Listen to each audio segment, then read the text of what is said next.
I think it's that I look at my whole life and I see the awful, terrible things in my life and turn it into something funny. It's time to start the show. The gang is ready. Let's go. Jim and Sam. Jim and Sam. Jim and Sam. It's happening, you guys. It's happening. Oh my God. Oh my God. I wish you all were here. Now you want to get nuts? Come on. Let's get nuts. Oh no, let's go. Let's go crazy. Let's get nuts indeed. Welcome, it's Jim Norton and Sam Roberts. Oh, that intro. Oh, that intro every time. So yesterday, Jim was out in L.A., and that's why he wasn't on the show. Today, it's a weird story. Today, Jim is back in New York. But I don't know if he's going to make it in or not. I got a very, very late text message from him last night. And I don't know exactly. I didn't follow up with any questions because I figured he had enough on his plate. But it was like probably 2:30 in the morning or something. I wake up this morning and got the text message. And it said, "Hey, man, I may be late in the morning. I've got some pretty bad anal tearing." And, like, I don't know exactly why. I don't know how that happens, especially at that hour of the evening. But it's the hour of experimentation. Yeah, maybe. Maybe it is 2:30 or so, known as the hour of experimentation. So there's the witching hour, and then there's the hour of anal experimentation. And when is the witching hour? At 1 a.m. Okay, it definitely wasn't 1 a.m. When is the hour of anal experimentation? 2 to 3. It was in that hour, actually. Okay, so that must be... That explains a lot. So, again, you know, the intern got him coffee this morning that's waiting for him. And a donut, like, on the chair. Yeah, there is that inflatable. Good. Yeah, I don't know that the coffee, because the way coffee travels through your system... It's going to fall right out. Yeah, it is. It is, because he did send me... It was a wow... I don't know how much I should say. It's his medical stuff. It was a photo text, and the tearing is quite bad. The tearing is not. It's not good. I honestly, for the life of me, I can't imagine what he was doing. It doesn't even. Again, I don't like to get into such graphic detail in the morning, but it doesn't look like an anus anymore. I don't know. I know. It's disgusting, Troy. It's gross. But he did say he will be here. He just needs the cushioned seat. And yeah, so we look forward to hopefully getting some kind of update from him. I don't know if this is based on some of the stuff that he was doing in Los Angeles. I don't know if that's what the trip was all about, because as I said, I don't know what he was doing in Los Angeles.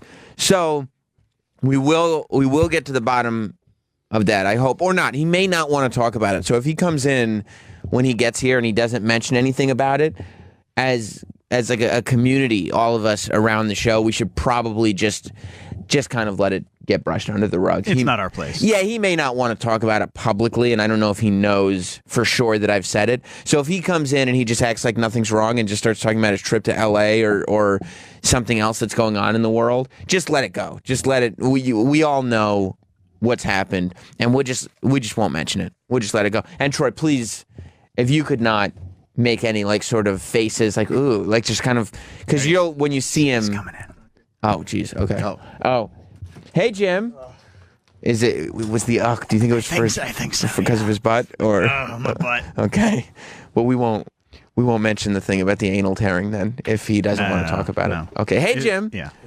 Hey, what's going on, man? Hey, what's up? Am I on? Good. Yes. Welcome back. Oh, fucking UN. Is that who did it? No, it's the UN because the UN's in session. So what happened? I told him why you were late based on the text I got last night. Oh, what'd you say?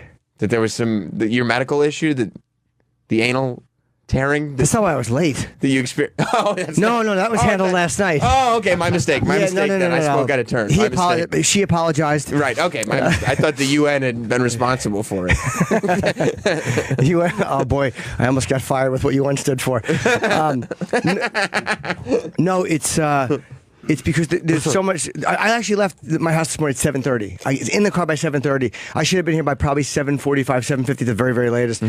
But it was like we were using Waze. There's a wall of traffic. It was my fault. Because I was like, oh, turn, let's go this way. Like, I told him not to listen to the GPS. Oh, and he was using Waze. Yeah, and I just looked like Park Avenue was really bad. And then we shoot over it, and I'm like, oh, no, that wasn't that bad. But the road we went on to... Dude, I was wrong. And then we go to cross over to 6th Avenue, and I'm like, fuck it, let's just get on 34th Street, forgetting that you can't make a right on 6th Avenue from 34th Street. So I was totally my fault. I was like, I was a hen in the back. Just panicking, backseat driving? I was so annoyed, but then I got on the train, and, that's the reason I'm still not fucking in the car. So you got out of the car at a point, and you were. Luckily, we were at 34th Street in Herald Square. So I was like, the subway's right here. Let me just jump out. And the guy was fine. He's like, sorry, man, it wasn't his fault. It was just the UN. How about this? Yeah. Stop fucking the entire city when the UN comes. Put all these motherfuckers in one hotel on 1st Avenue. That seems like a security risk. No, it's not. You just put the army around it. Put these cocksuckers in one hotel and put the army around it. I know that they're worried. Where does the army stay? Same hotel? Just or the clear little out some places. rooms. Yeah. Or you just have army guys coming in and out.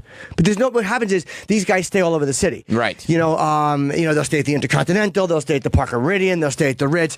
So because these fucking prima donnas want to stay wherever they stay, the rest of us just have to take it in the ass and while the road is closed, wait for them to go by. It's like, hey, fuck you. Right. You're a dictator in Iran. How about you stay where we put you?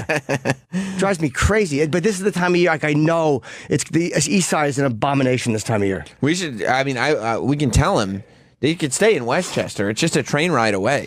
It's really much more accessible than people realize, and it is the best Chester. It honestly couldn't be any worse. Right. It couldn't be any worse. Well, they don't hit the traffic because they get the police escorts. Look, I get the president. I get certain people, but there's how many countries come to this fucking stupid UN thing? A lot of them. They're united. And they're all staying in different hotels. One hotel, you put the army around it. How great would it be if they all just had to stay in the Trump building? Perfect. Perfect, right? It's a nice building. It's a nice building. It's got the guy who's in charge's name on it. Although the people in the UN want to believe that all the nations are united, not like... Understandable. It's America in charge and the rest of you are just my guests. Yeah, it's gridlocked, and it's again, I wasn't thinking it would be as bad where I was. Oh, yeah, because you're coming from the other side. I'm coming from the East Side, but the way I'm coming is I'm not going towards the UN.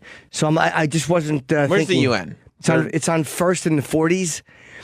So it just snarls everything on the East Side, but because I'm going... Because I'm going west and up, I'm like, it's not, but I forget that people are going to the UN, so they blocked roads to get to the UN. There was also a motorcycle accident on 6th Avenue. What?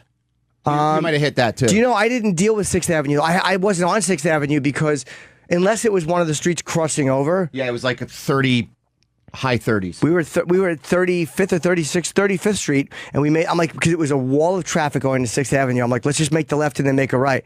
Not realizing that 34th Street, you can't make the right on 6th. So basically, he would have to go to 8th Avenue. I know if you don't live in New York, you want to smack me in the fucking mouth. Yeah. But if you do live here, you understand how much it stinks. I love these motorcycle men who think they're invincible.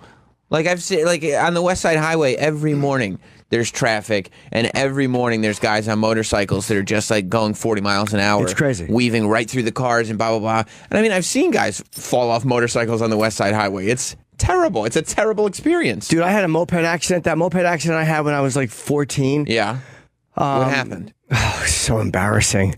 My buddy Bill D'Angelo got a new moped. It was a gray moped. And Bill was a fucking handy guy. Yeah. Like, Bill's father was a handy dude. Like, Bill was one of those guys that could, like, work on your engine. He just knew what he was doing. He was a male. And he got a new moped, and he's like, don't mess it up. And I'm like, I don't know how to ride one. So I got Did you know how to ride a moped? No, I did not. Was it your first time? Yep. But you wanted to tell him that, yes, of course, I did. you know how to ride one. Yeah, I think it might have been Frank's, but I think it was a brand new moped. It might have been Frank. So was Frank's better? I don't remember whose it was.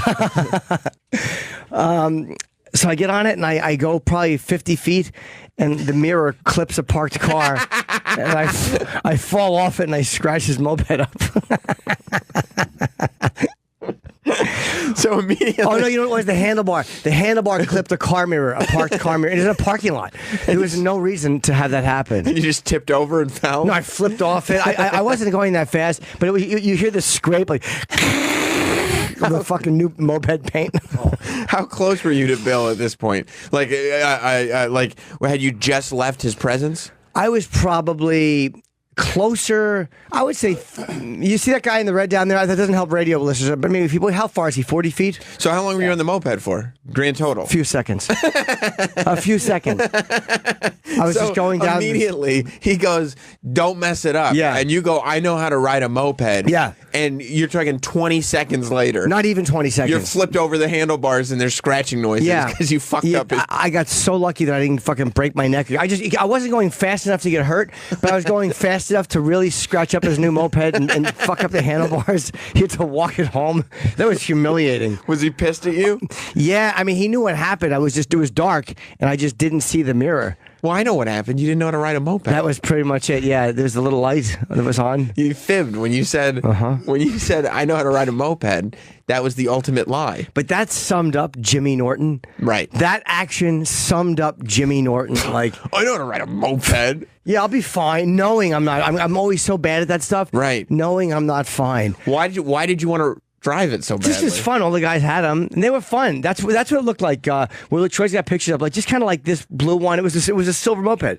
It was brand new silver paint, beautiful. So it wasn't like that one right there. Yeah. So it was almost like it looks more like a motor bike. I was thinking those. Well, I was thinking about a Vespa. It actually does look. It actually did look something like a Vespa. It's been 35 years. I mean, since you crashed it. Yeah, but that to me summed up Jimmy Norton. Yeah, that's exactly. When I would try to do something like that, like I had no confidence, and I realized you shouldn't have had confidence. Right. You were right to not have confidence, pussy. You wanted to skip the lesson. You just wanted to be good. Everyone else was good. No one had lessons. Right. They had testosterone. Right. Testosterone, coordination. Very frustrating. Bravado. Yeah. You didn't have any of those things. No. Travis, I'm sending you a text. That's so great. I wish I could have been there. Yeah, you would have really enjoyed it. I mean, I enjoy it in a memory, and it's and it's you that it happened to. Yeah. You didn't get scraped or anything? Maybe you scraped up your little elbows? I don't think I got hurt. No, maybe I get a little scratch on the arm. Nothing really. That's so funny. I just love the sound that came from it. Seconds after you said, "Of course I'll be fine," you just hear your new moped being I know what I'm doing. Up. Yeah, no, you don't. No, I don't. You do not. How was Los Angeles? It was great. The shoot was really great. What were you doing? It's a new show. There's a British comedian named Ramesh, who I don't know. He's very big in England, and he's doing something here, a show on Showtime. So they had wanted me to be in one of the episodes, or it might have been the first episode. But so it was. I don't want to give away what it was. It's kind of like a documentary, but it's very. I love the way he's doing it. I love the way he's shooting it. Does he have a lazy eye, or is that a put on? I honestly don't know. Oh. I didn't. I talked to him, but I honestly didn't know. But he was a really nice dude, and the way we shot in a couple of different locations. I was at the Chargers game yesterday. Sunday in the afternoon. Shooting at the Chargers game during the day. Yeah, that's cool. Like in the parking lot? No. We were in one of the luxury booths. Wow. But they don't have. It's a new stadium. They have the Los Angeles Chargers. Right. And LA. How does LA have two football teams? They can't even support one. They didn't even sell out their fucking opening game. Really? Yeah, it's a very small old soccer stadium. They're building one for the Rams and the Chargers. It's going to hold 90,000 people. But it didn't sell out in a soccer stadium? No. This was like 30,000 people. So why are they building a bigger one if they can't sell tickets? Well, to share with the Rams, another team that LA had, and didn't they lose them at one point too?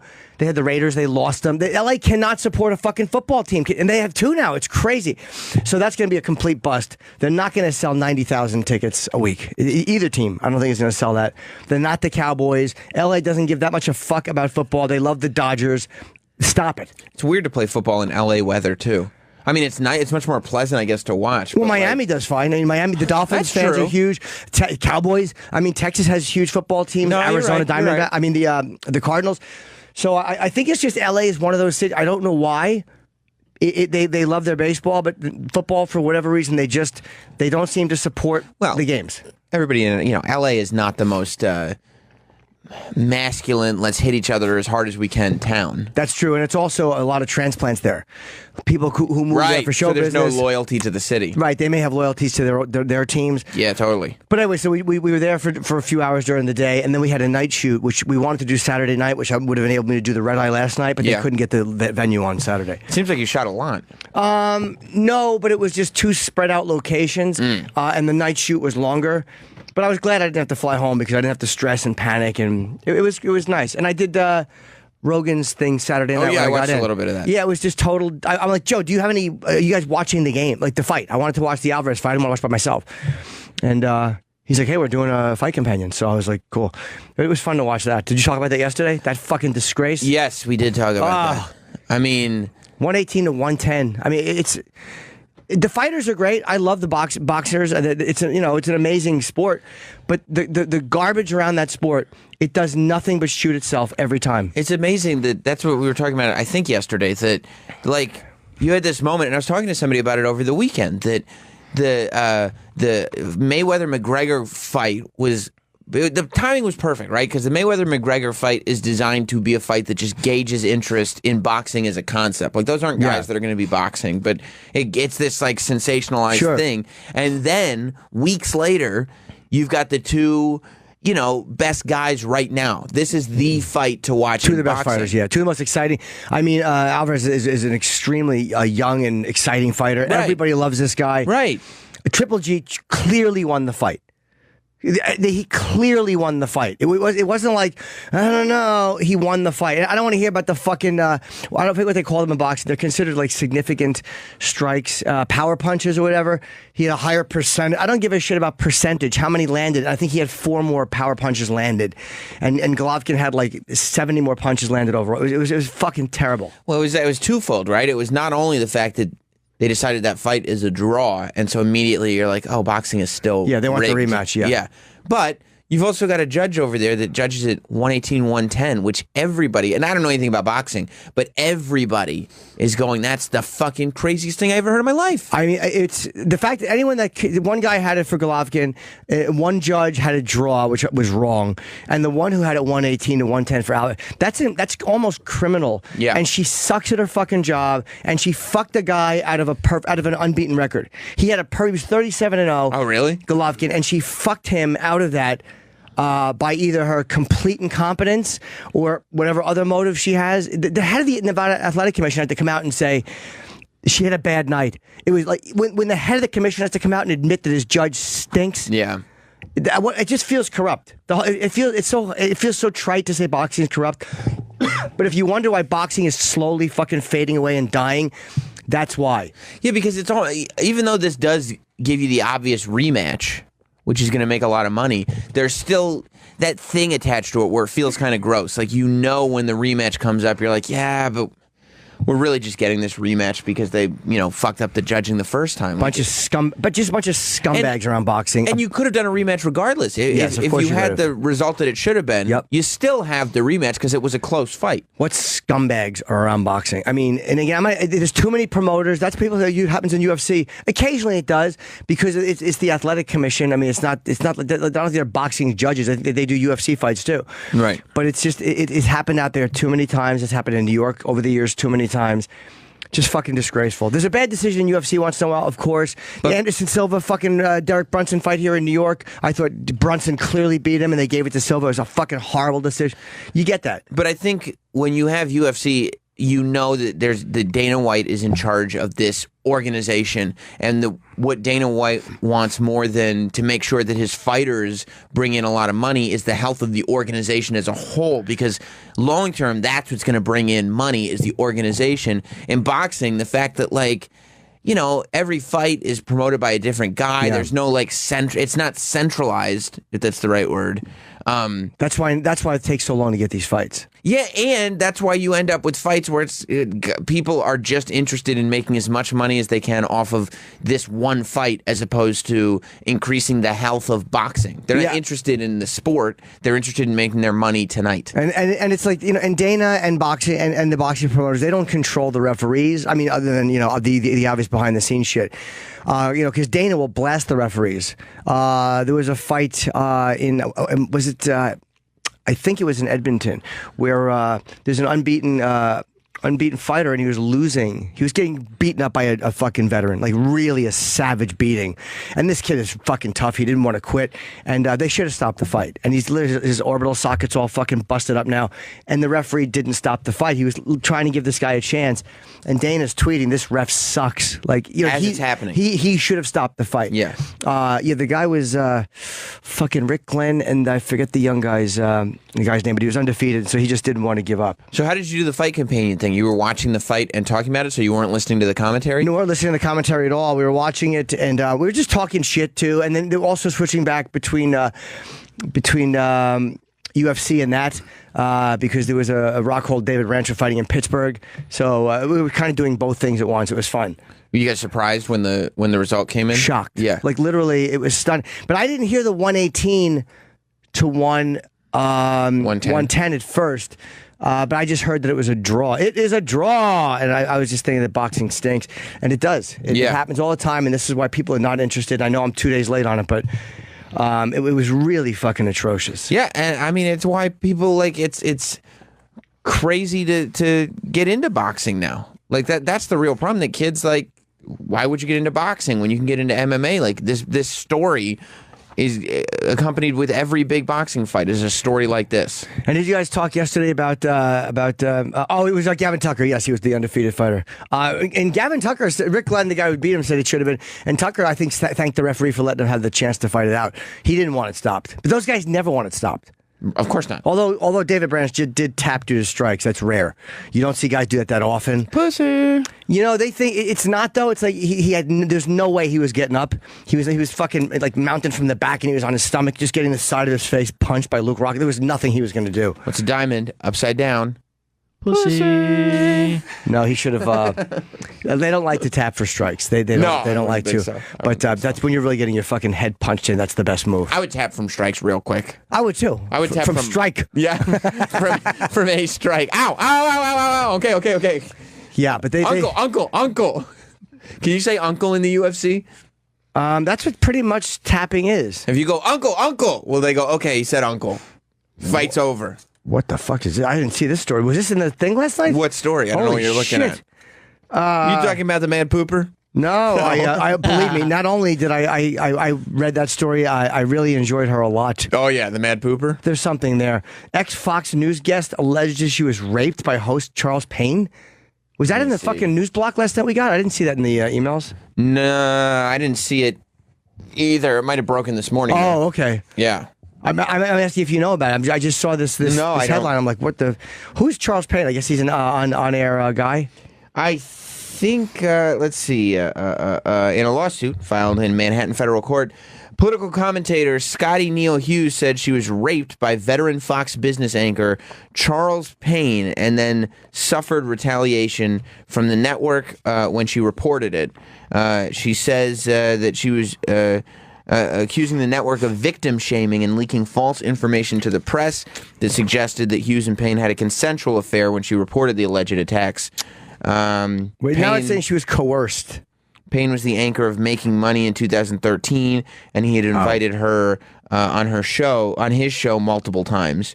In July of 2013, Payne pressured his way into Ms. Hughes's hotel room for a private discussion. That's where it's alleged that Payne raped her. And it's saying here, it says here, Hughes was coerced into a sexual relationship in exchange for career opportunities. The relationship lasted from 2013 to 2016. Now it says when she did try to break it off, he became enraged and physically violent.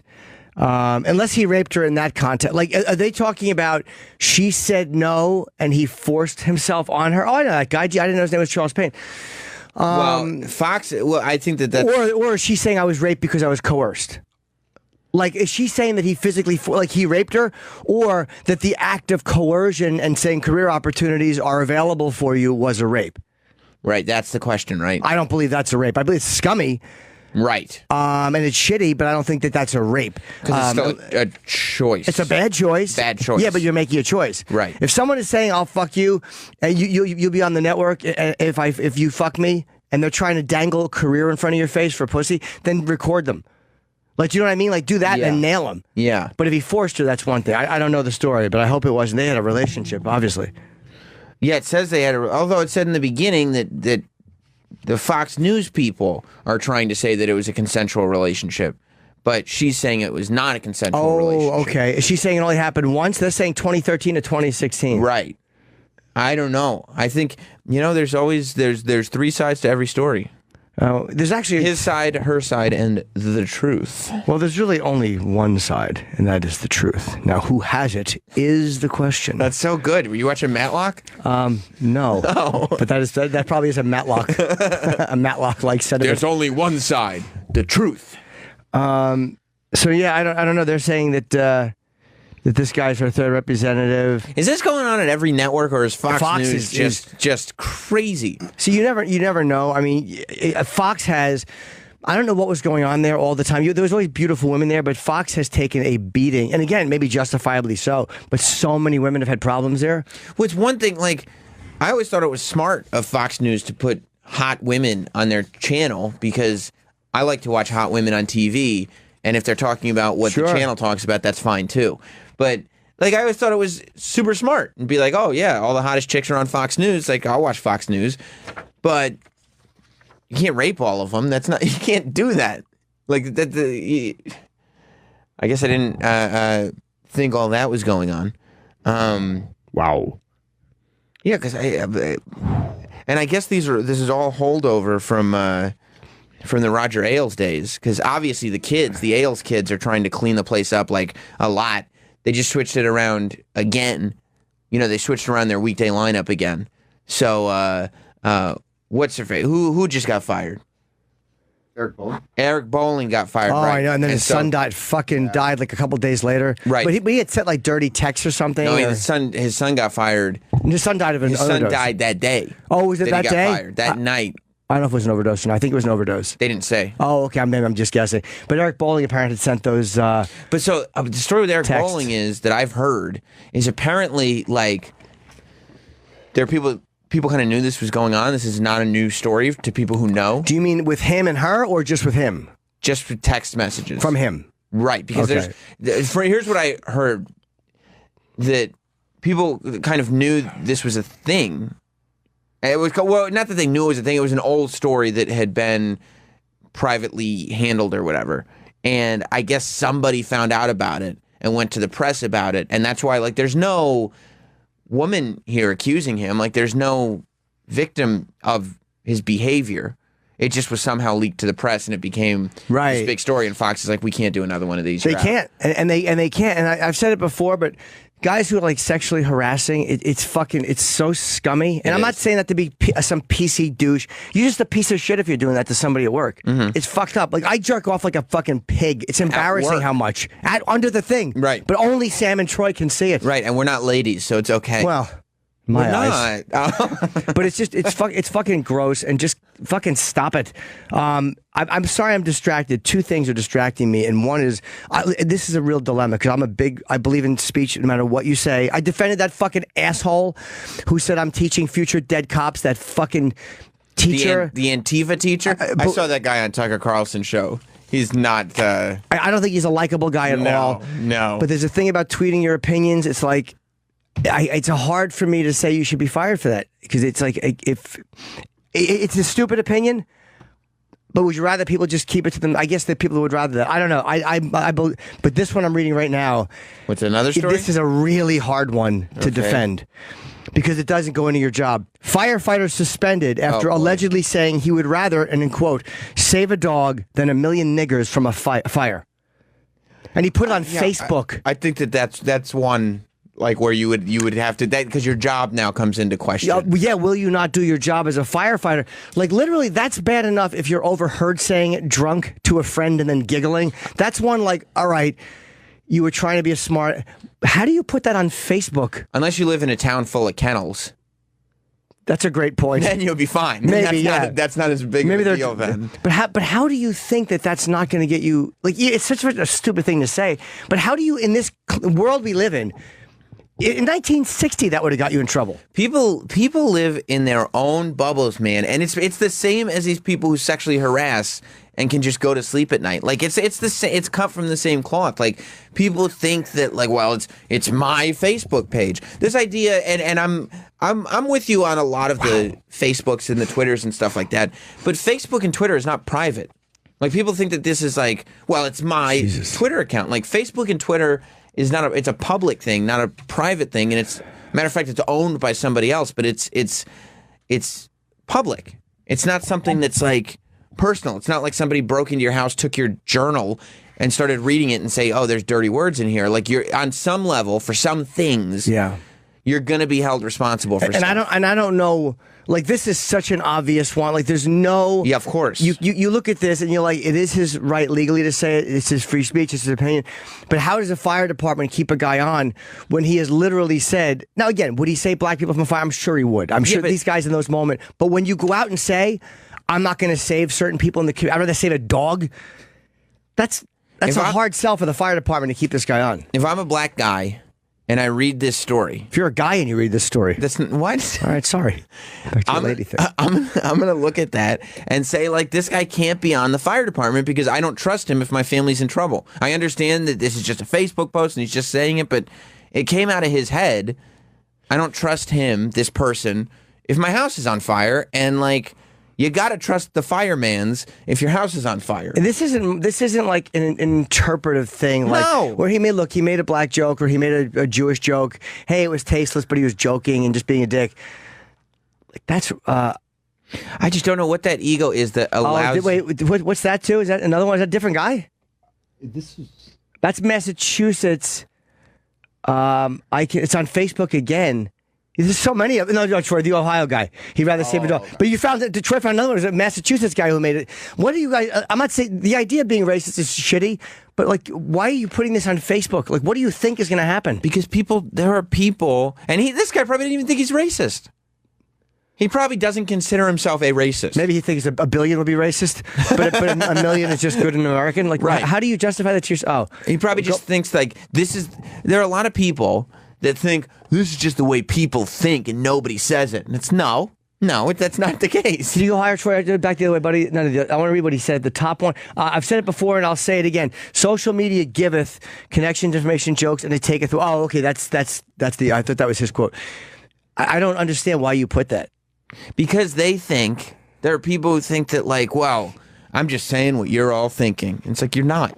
No, people aren't thinking this. But I have to be really honest. I always say like you should not be fired for things you say, your opinions. But it's like this one. I'm in my head. I'm like, okay, how can I justify this guy keeping his job after writing that? And I can't find a way to justify it. Well, I think that it's one thing if it's unrelated and it's just a free speech thing, and it's like I disagree with that. It's another thing if it's something that can and will affect the job or, the people who you work for. In this case, this guy works for the community. Yeah, and I get why. Again, I understand why they said you got to go. But if anybody has, I'm really asking this too. If anybody has an idea of how you're gonna open those floodgates up, no. Meaning, like, how does this guy keep his job? And I'm not even asking. I'm at a point now where I'm like, I fight this fight all the time. I've written about it. I've done it in my act, and I believe it. But on this one, it's like, in my own head, I can't go. He shouldn't be fired because, like, it's like, how do you, as the township, say, yeah, this guy should keep his job?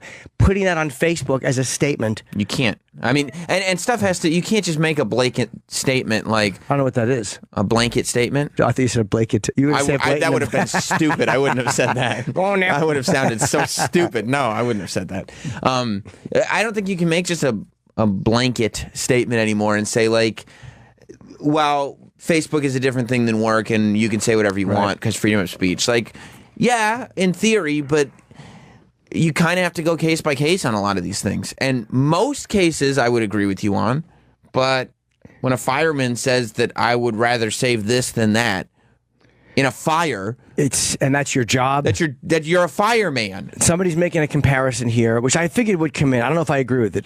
Bill, yes, sir. What's going on, Jimmy? Hey, buddy. Sam. Hey, man. I'm just kind of wondering. I don't really know the full details of this story, but maybe this guy had like an Anthony Cumia moment. Just something happened. He posted it to blow off steam, but he set it to private. and Facebook, Twitter, YouTube, Google, with their bullshit liberal agenda, decided to fuck him over and make it public. You know, Bill, in all honesty, I don't think this one's liberal agenda. I know what you mean about those places. They do have a very left-leaning vibe to them. They really are.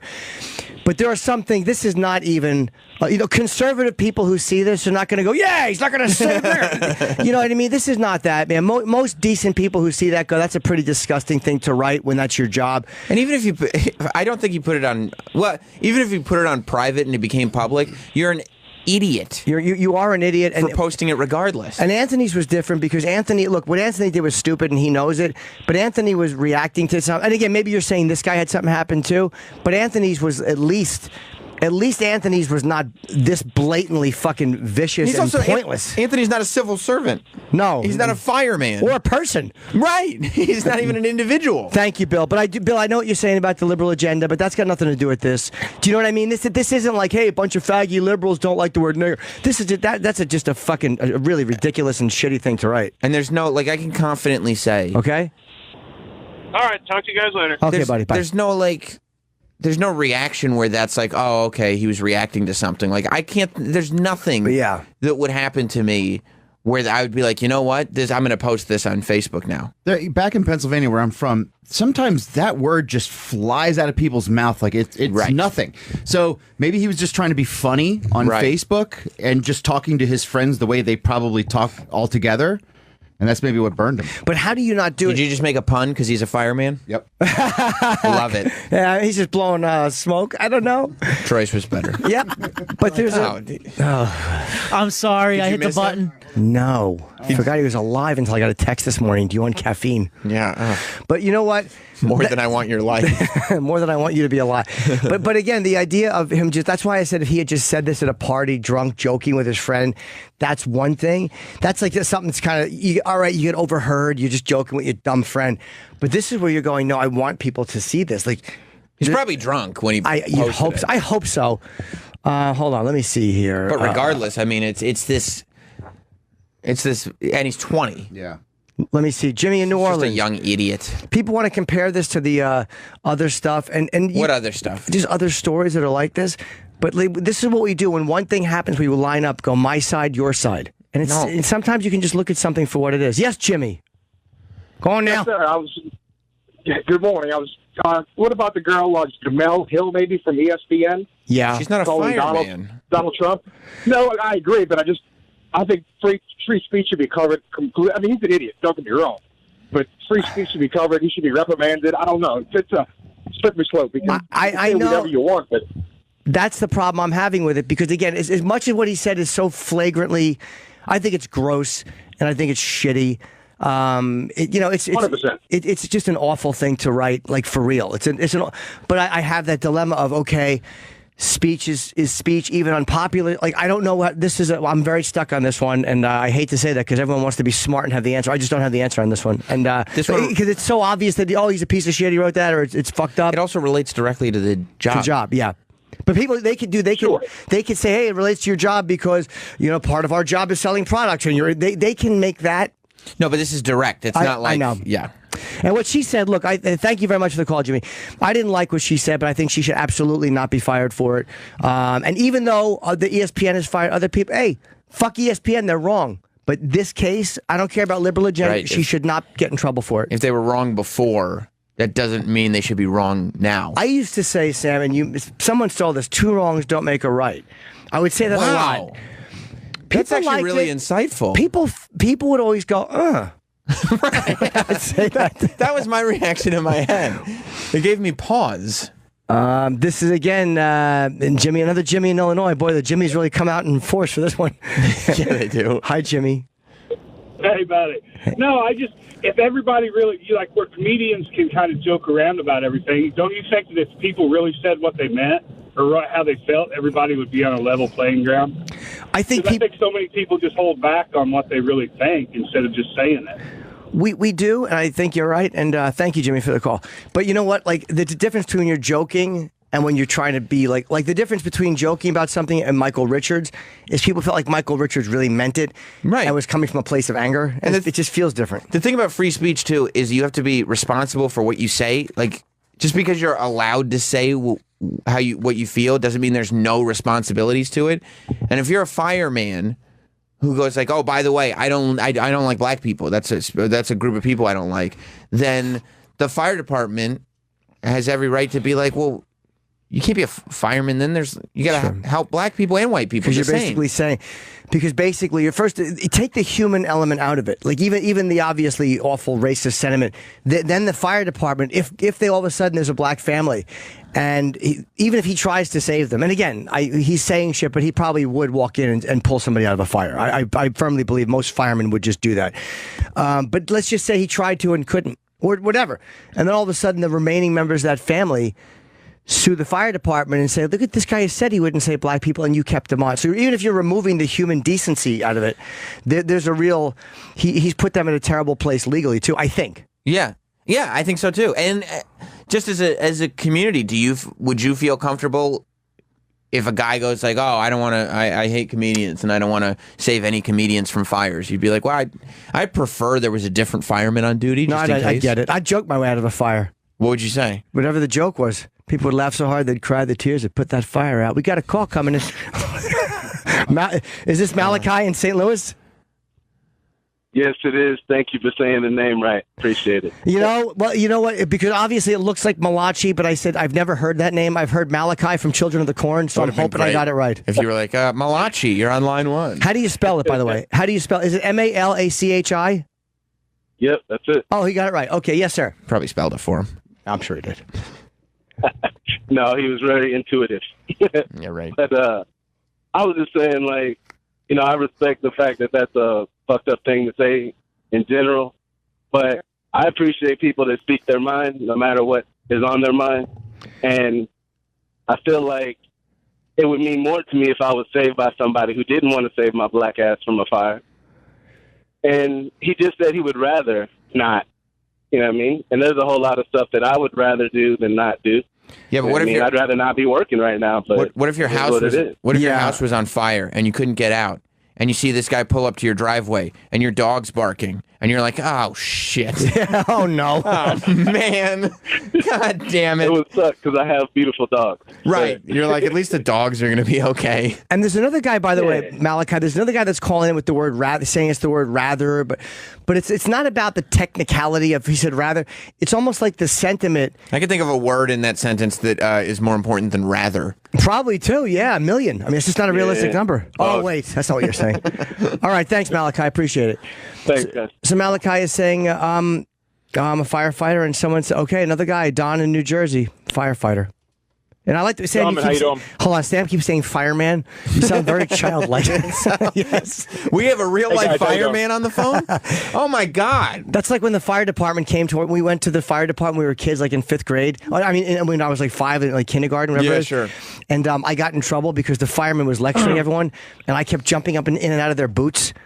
And I was too hyper. I kept stepping in their boots, and I was told to sit down, scolded. Whenever the smoke detector goes off because we're cooking or whatever, I go, call the fireman. Who sets off the smoke detector cooking? When there's poor ventilation in an apartment. Or, a wife who needs a talking to. Tell her to cook better. He said a pussy. Like, okay, I'll get better about my cooking then, sir. Like, cook like a man, yeah. Get in the kitchen, you pussy, yeah. Okay, Don, what's up? You're a firefighter? Hey, guys. Hey, yeah, I'm a firefighter. About 12 years now. Hey, Sam, how you doing? Good, man. So we had a bunch of young guys that joined our department. And we're posting stuff on Facebook. Yeah, not that young, though. We're posting stuff on Facebook about just in general everything, but they were linked to the page that was our fire department, and they said firefighter of the department. So I actually have a question for you, Jimmy. Sure. If the guy doesn't have his Facebook linked, because I didn't, and they gave me crap for it, if he doesn't have his Facebook linked or state in his profile that he's a firefighter on this department, does it matter what he says publicly on Facebook? It's a tough question. I mean, I don't have an honest answer. I could give you like an answer I think sounds smart, but I don't have a fucking to be honest with you, I don't know because I see their side of it on this one. I think so because and so do I. So do I because that was my problem. Was I was the one that wasn't linked. And I wasn't posting stuff, but we all had to go through this freaking thing. It was a nightmare because these kids were posting stuff that I did feel was inappropriate. So I agree with the inappropriacy of what they're saying, But if this guy isn't linked to his department, the fuck does it matter what he says? Well, the way I see it. Aren't there people, because people might know that he's a fireman. And he's saying firefighter. He's saying save it in a fire. Hey, I'm a fireman, and you know who I don't like? Yeah, but, like, what are you doing, dude? But I'm also a firefighter, and my Facebook does not say what department I belong to for that idea that I want people knowing where I'm at if they want to try to find me or search me. That's like when I mean, if they make that argument. They make that argument for people on like TV. They go like, "Well, my profile doesn't say ESPN, so I'm just speaking independently." And I go like, "What are you talking about? Everybody that follows you on Twitter knows you're on ESPN. You're on television." Yeah, but Sam, that's a public figure that everyone sees on TV. Right? No, that's Firefighters, true. even like volunteer guys. I'm volunteer, 12 years. No one really knows who I am outside my buddies. But if you were to go find a paid guy, same thing. Not all the guys know who everyone is. FDNY. There's thousands of FDNY firefighters. But you know what? How are they going to know? No, I didn't mean to interrupt you. I'm getting a text from a friend of mine who's a cop, and she raises a good point. And this is something that's a good point. She's Hello, Jim. It's Kenyatta, the new Kenny. She's like, what about the black guys he works with? Which is also true. And also, most public servants are held to a standard, and free speech is overturned by the conduct unbecoming an employee rule. And when there's no slippery service in public, no slippery slope in public service. She's like, you just can't post racist stuff. Yeah, like if you're a cop and you went on and say, I wouldn't save blacks from a shooting, like World War IV. But I'm saying being a public servant, I guess, maybe that's where this is where he's got to go. And even if he doesn't, give his department on his Facebook account, he's posting about what he does. Like he might as well be saying I'm a fireman, and here's who I don't want to save instead of dogs. Yeah, and Sam, you're correct, and Jim, you're correct with a public servant. You are right. I do have an oath to the township that I work for. That I get rights out of that oath, where I'm given certain things, but I have to be a public servant. And Sam, you're right too. He is saying that. I'm just playing devil's advocate because I was on the other end of this at one point. It wasn't a racial thing, but they were posting things that weren't appropriate. So I was playing devil's advocate. That's all, guys. All right, thank you very much, Julian in Detroit. Amazing. Every line is lit. Here's the thing. Go on now. Everybody, regardless of your job, stop posting dumb shit on Facebook and Twitter. Like, Thank you. What is everybody like? Just needs to get their stupid opinion out there on like, hey, I know it's controversial, but I think just shut the fuck up. It's the same thing we told stupid shitloaf in there. You know what the key to not being in trouble is? Shutting the fuck up. Or use common sense. Like if you're it's 2017, you understand the climate of the country. Why do you not think that's gonna? Even though I'm not gonna tell you don't think it if it's a shitty thing, but what are you thinking that's not gonna be a problem? Who in 2017 doesn't think that's a problem? Even if you live in Ohio or Pennsylvania, whatever you think the state is, where people say that to each other, anywhere you live, I don't care how racist the town. You still have the internet. You still understand the climate that we're living in the country. What are you doing? At the least, you're that annoying guy on Facebook. At the most, you become a national news story. But at the least, just to not be that annoying guy on Facebook. We all know that annoying guy on Facebook. Don't be that guy because everybody hates that guy. Like, and then you'll avoid everything that comes after that. But there's people that just like to be shocking.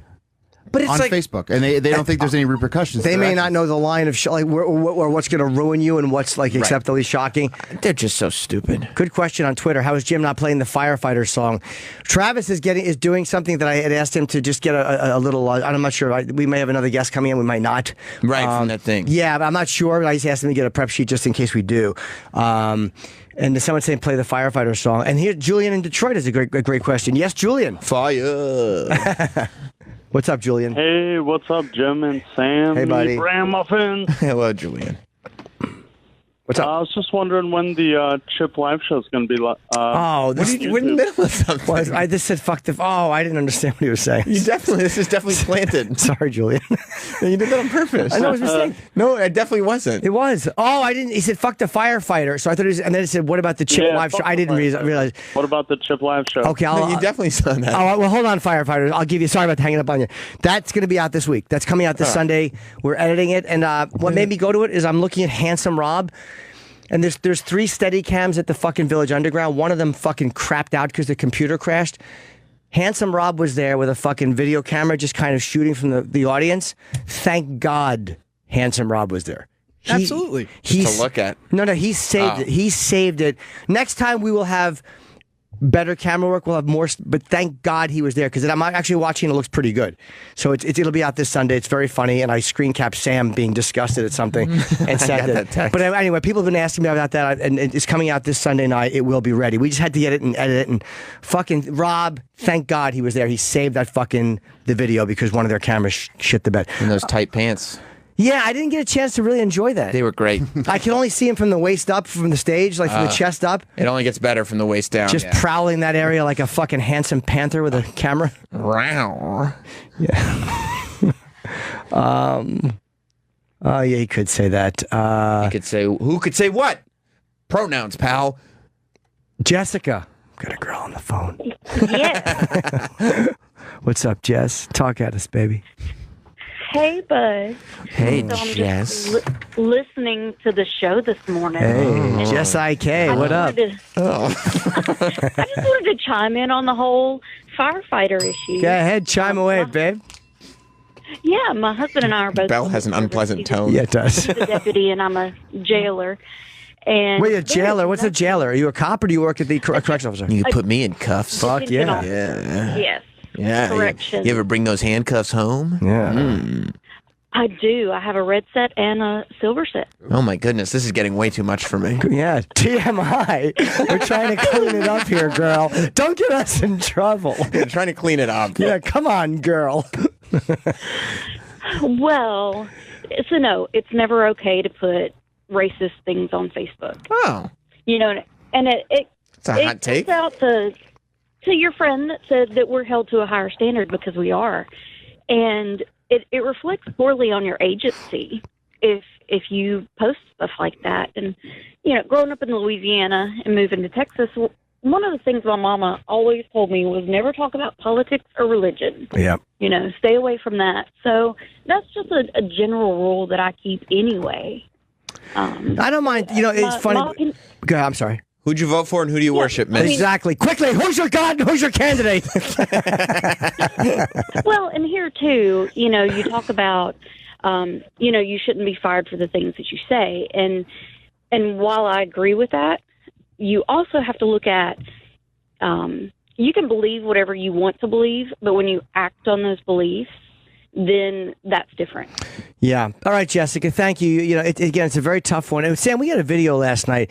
It's kind of along the same tone where the video of the fucking Nazi in Seattle. Oh, yeah. That's that kind of, that in a way, that it's a different thing, but it ties in with what we're talking about. The Nazi that gets punched. But they said that there was a whole Twitter thing with this guy. He's in a Nazi uniform and he's on a bus in Seattle. He's wearing a Nazi armband. And like literally they said it was these Antifa people on Twitter tweeting, hey, this guy's on the bus, catch him here, blah, blah, blah. Like literally saying if you want to kick his ass. And I do think that those people who are encouraging, even though this guy, I think if you walk around with a Nazi armbag, I'm sorry, you're a scumbag. I think you're a fucking scumbag if you walk around like that. Here comes beautiful Nico. Hey, what's up? I thought you quit. Oh, wait, wrong guy. It looks like D-Bag. Yeah, he does. Yeah, it looks like D-Bag with a fucking... Trey. That mustache, we really got to get into that. Travis thinks he's D-Bag in disguise. Yeah, I think he is too. The fucking spray-painted mustache. He's trying to get back in here. It's awful. He looks like me and D-Bag fucked, and that thing fell out. But it's almost like if you're walking around with a Nazi armband, you're a fucking douche. I don't care why you're doing it. Right. It's a dog shit ideology, and you're an asshole. There's two debates, right? Is he a douche, and should we, organize a physical attack against him? Like that's not one. It's not like, well, if you don't think we should organize a physical attack against him, then you're a Nazi. It's like that's not how that works. Yeah, I don't think you should do that. But I do think that people who are saying, "Hey, meet him here," and someone should kick his ass. If you're encouraging that, they should absolutely remove your Twitter. And here's what Twitter ought to do: when they flag your account, to be suspension. Do they suspend your account and all accounts attached to your IP address and phone? That I don't know. They should do that, and they should not let you. If you're encouraging violence against the guy, even if he's a dickhead, But then again, I showed this. I was at the You cell. look Mr. Robot. What's that? You got all this computer information. I never even thought of that. I do, yeah. Yeah. I mean, that's important. And I was at the cellar last night, and I was talking to Colin, and I showed him the video, and I'm like, somebody punched him, and not believe me. I'm not bragging. It's because Jon Stewart didn't come back. I was talking to Colin, and I'm like, yeah, they punched him in the face, and he goes, yeah, of course. Like, that is people's attitude. Like, if you walk around with a Nazi thing, you're going to get punched. Like, what are you, fucking stupid? Right. But this is the point. I don't know. I would love to have known what the Nazi was trying to have a conversation. Is it wrong to not like the Nazis or Antifa? But I like the Nazis less. But I don't like Antifa. But if I had to pick one, I would pick Antifa, I guess. But I don't like the Nazis or Antifa. Here's what I don't. I don't like either one of them.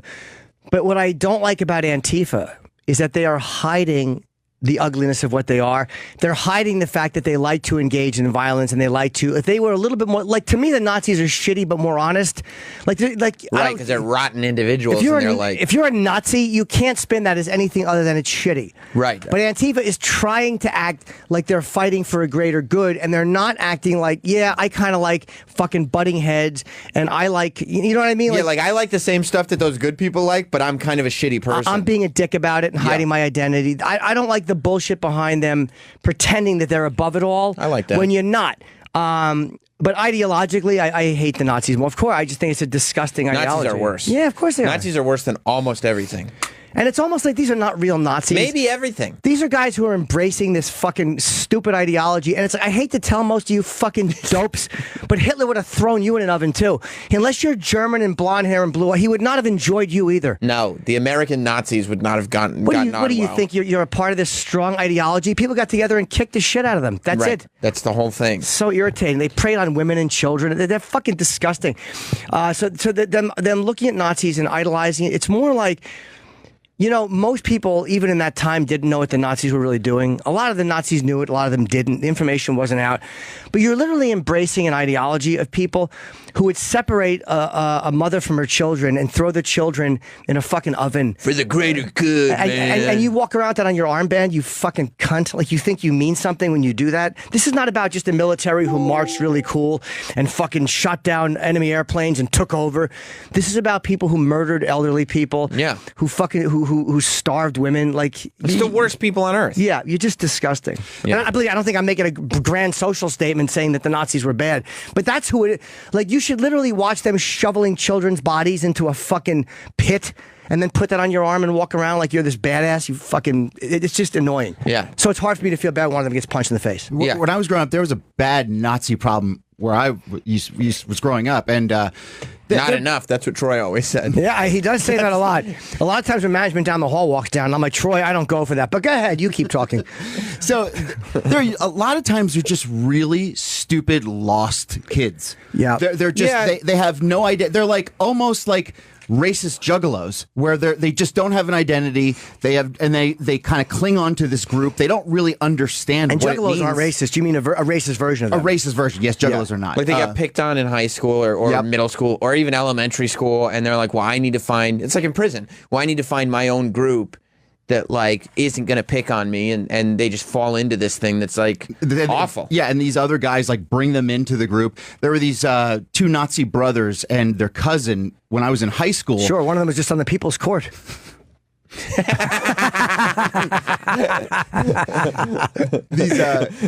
These two brothers and their cousin killed their parents with baseball bats when they slept. Oh, I wish I would have seen that coming before I made a little joking aside. I didn't realize the story ended like that. Yeah. Wow. But they were in my high school when I was growing up. But yeah, was it for money, or they just hate their parents? Their parents were Mormons. And they were very much against them being Nazis. And these kids were like, the one kid was 16 and he had Berserker tattooed on his forehead. And the other one had some other Nazi. Oh, Sieg Heil. The one had Sieg Heil on his forehead. Oh my God, tattooed on his head? On his head. And they were 16 and 17 years old. Aged and well. they were like literally just, they were nerds that just somehow got into this group and then got wrapped up, and now these kids are doing life. Do you think they embrace that? Because I think some people look at that ideology and because they feel like it makes them stronger. Like they feel like this is a feared ideology and this will make me feared and stronger. Of course, yeah. But they don't look into the, like, do you really look into the, no, again, of course not. They're stupid. I'm not making some grand tough guy social statement saying that, Nazis were awful. But it's like when you embrace that, do you really look at what these guys did? This was not just military kicking military asses. Right. Like, do you really look at what they did to the fucking civilian populations? You want to hear this punch? It's not much. I was going to say we should take a break because Jude's coming in. Oh, he's in at what time? 9? Yeah. Oh, okay. Yep. Let's just hear the punch and we'll go right to break. There's not much to hear. It's right there. Oh, wait, where am I at? Go on now. Sorry. You just had it. The nation, they deserve the welfare. No, it's fine. I like that. Tough guy gets punched. I like that. I don't mind it. He said they deserve the welfare, and I wish I knew what was happening right before that. I know what was happening after. I know. Somebody getting socked in the face. And that guy's not even, it's just a fist. They'll never find him. All right, so Jude is coming in. It's good to have Rude Jude in. He's, I originally thought it was 9:30. I didn't realize that they switched him to 9. He's got a second book out. Yes, called Hummingbird. It's available now. We will have him in shortly, right after this break. We may have another guest coming in, so we're just trying to balance everything out. And they got kneeling room only tickets are on sale now. I'm going to Seattle this Friday, Portland this Saturday, and London, Manchester, and Dublin go on sale this Friday morning. The problem has been fixed. Be back very shortly. Baby. Oh, I thought I had a live read there. Sorry. Okay, let me turn all the. Hold on 1 second. Turn all the. Boom, boom. Okay. Hi, Rude Jude is in. Are you on, Rude? Yeah. What's up, man? After it gets us in trouble when you start thinking. I know. By the way, I'm so glad you picked this song. That's all I was thinking about while we were talking about it. What is this? This is not the fireman song I wanted. I'm that fireman. Is this a fire song? Of course it is. That's not the one. That's not the best one. Wait, no, it's not yours from your childhood. No. We were talking about a fireman who said something racist on Facebook, and they should have been playing music, and then they play this. This is not a popular song. It's Lil huge, Wayne. Yeah, it's a very popular song. I like Lil Wayne, but this is not. No one knows this song. What was the other fireman song? When I was a kid. You think yours is more popular than this one? I know it for a fact. Based on what? Just the people are demanding. People are demanding it. I think you might be overstating your song and understating. I mean, you may be underselling. I don't know urban radio as much. Here. I don't know the other. What's the other fireman song? How's it go? Travis, you have it. I don't have it anymore. Oh, what happened? It's a long story. Okay. It's gonna bore computer. It's gonna kill me now. I really want to know Things are getting about deleted firemen. from the computer. Troy can pull it up though. Can you pull it up, Troy? Just tell him what it is. Yeah, I will. Thank you. He'll text you. Okay. They're getting deleted by who? Who is People with taste. Why are they deleting our shit? The computer's just getting. We're transferring over to another system. Yeah. So things are getting brought over there, and they're not in here. Like I said, it's a boring story. But it's not like they're making decisions and deleting them. No. All right, cool. No. This is something that we know is going on. It's stuff that people just don't want. I really, that's what I it don't sounded like Jim's stuff. I'm going to delete it from the computer. So, Jude, your book is called Hummingbird. What is this about? Mainly birds. Yeah, just I've been bird watching for a while. It's kind of like it's two separate things. It's following me going through like a ketamine bender kind of. So it's about drug addiction, depression, and also about growing up in a flyover state in a poor area of a flyover state. What's a flyover state? What's it? Michigan, Okay. Ohio. Fucking, the Rust Belt. Anything like I'm from a factory town. Right. So what's the thinking of a flyover state? Do they feel worse living there? Yo, man, until NPR started shouting out Detroit, like you tell someone you're from Detroit, it was like saying you had AIDS. You know what I mean? Like it was not cool. Right. So yeah, you feel kind of like less than a little bit. Like stepped over in a weird way or passed over? Well, yeah. Yeah, and it's definitely not like it wasn't. Detroit wasn't in the New York, L.A. big city conversation. Chicago, but and I'm not from Detroit. I'm from outside of Detroit, Right. so we were like a step down from Detroit. You know, it was like we were Detroit's shit cousin. You know, So Which is really shitty. yeah. What about though? Like, how come Chicago doesn't get that? Because like a lot of those places are stopover. Not to be literal about it, but a lot of those places are stopover for flights. Like Cleveland is, in the middle of the country. So I'm not sure why they're considered flyover. Or is that more of a euphemism for ignored? It's it's what it kind of came from, like where you go from one coast to the other and you're not visiting the middle of America. Okay. Right. I've heard that term. I never knew what it meant. Yeah. So when like Hyena does as well as it did, yeah, were you like, oh shit, I got to come up with some more stories. I got to do another one of these books, or did you already have? Because that's like, I mean, Hyena kind of felt like you poured all your shit out into that, right? Yeah. And then it's like, well, I got to do another one of these. Or did you just have more? I think when I was talking to you, I was like, Sam, I'm never writing another book again. Right. Fuck this. You were done with it. Writing was hard. Selling was harder. Right. And then you were disenfranchised too, because you were saying that like you would release the book independently and like it had done all these numbers for an independent book. Like it had been really successful. Yeah. And so a publisher picks it up and then it wasn't all that. It was still successful, but no one gave it. It was like cats that voted for Trump. I understand them. I didn't vote for Trump, right. But I understand. Like I understand motherfuckers feeling like fuck you. Yeah. Like I get that shit. I understand that shit. I live in LA in this weird bubble, and like the cats that make decisions ignore you. Like it's worse. They won't even say fuck you. They just ignore you. They don't tell you. That's exactly it. It's the decisions. They're saying fuck you without saying it. They don't have the balls to come out and go like, I don't like you or I don't like this. It is just a quiet step away. Yep. Because they don't want the confrontation or to have to explain. It's very, very frustrating. Yeah. So that was what I was feeling. And look, man, it was. I'm gonna be real. Like I was able to take the Hyena money and buy my mom a house back in Michigan. You know what I mean? Like put some money down on a house. We never owned shit, so like that was a good feeling. Yeah. But what made me start writing again was I had like this crazy week where it was just like an awful Tinder hookup with like some meth head and two of my homies ODing on drugs that I gave them. And I should you be admitting that publicly? I don't give a fuck. What am I gonna do? It's a lie if the cops are listening. What's that? They're both good. Okay. They're both good. Okay. You know. And Jude's playing. Yeah, I thought they were dead. I thought bro. Yeah.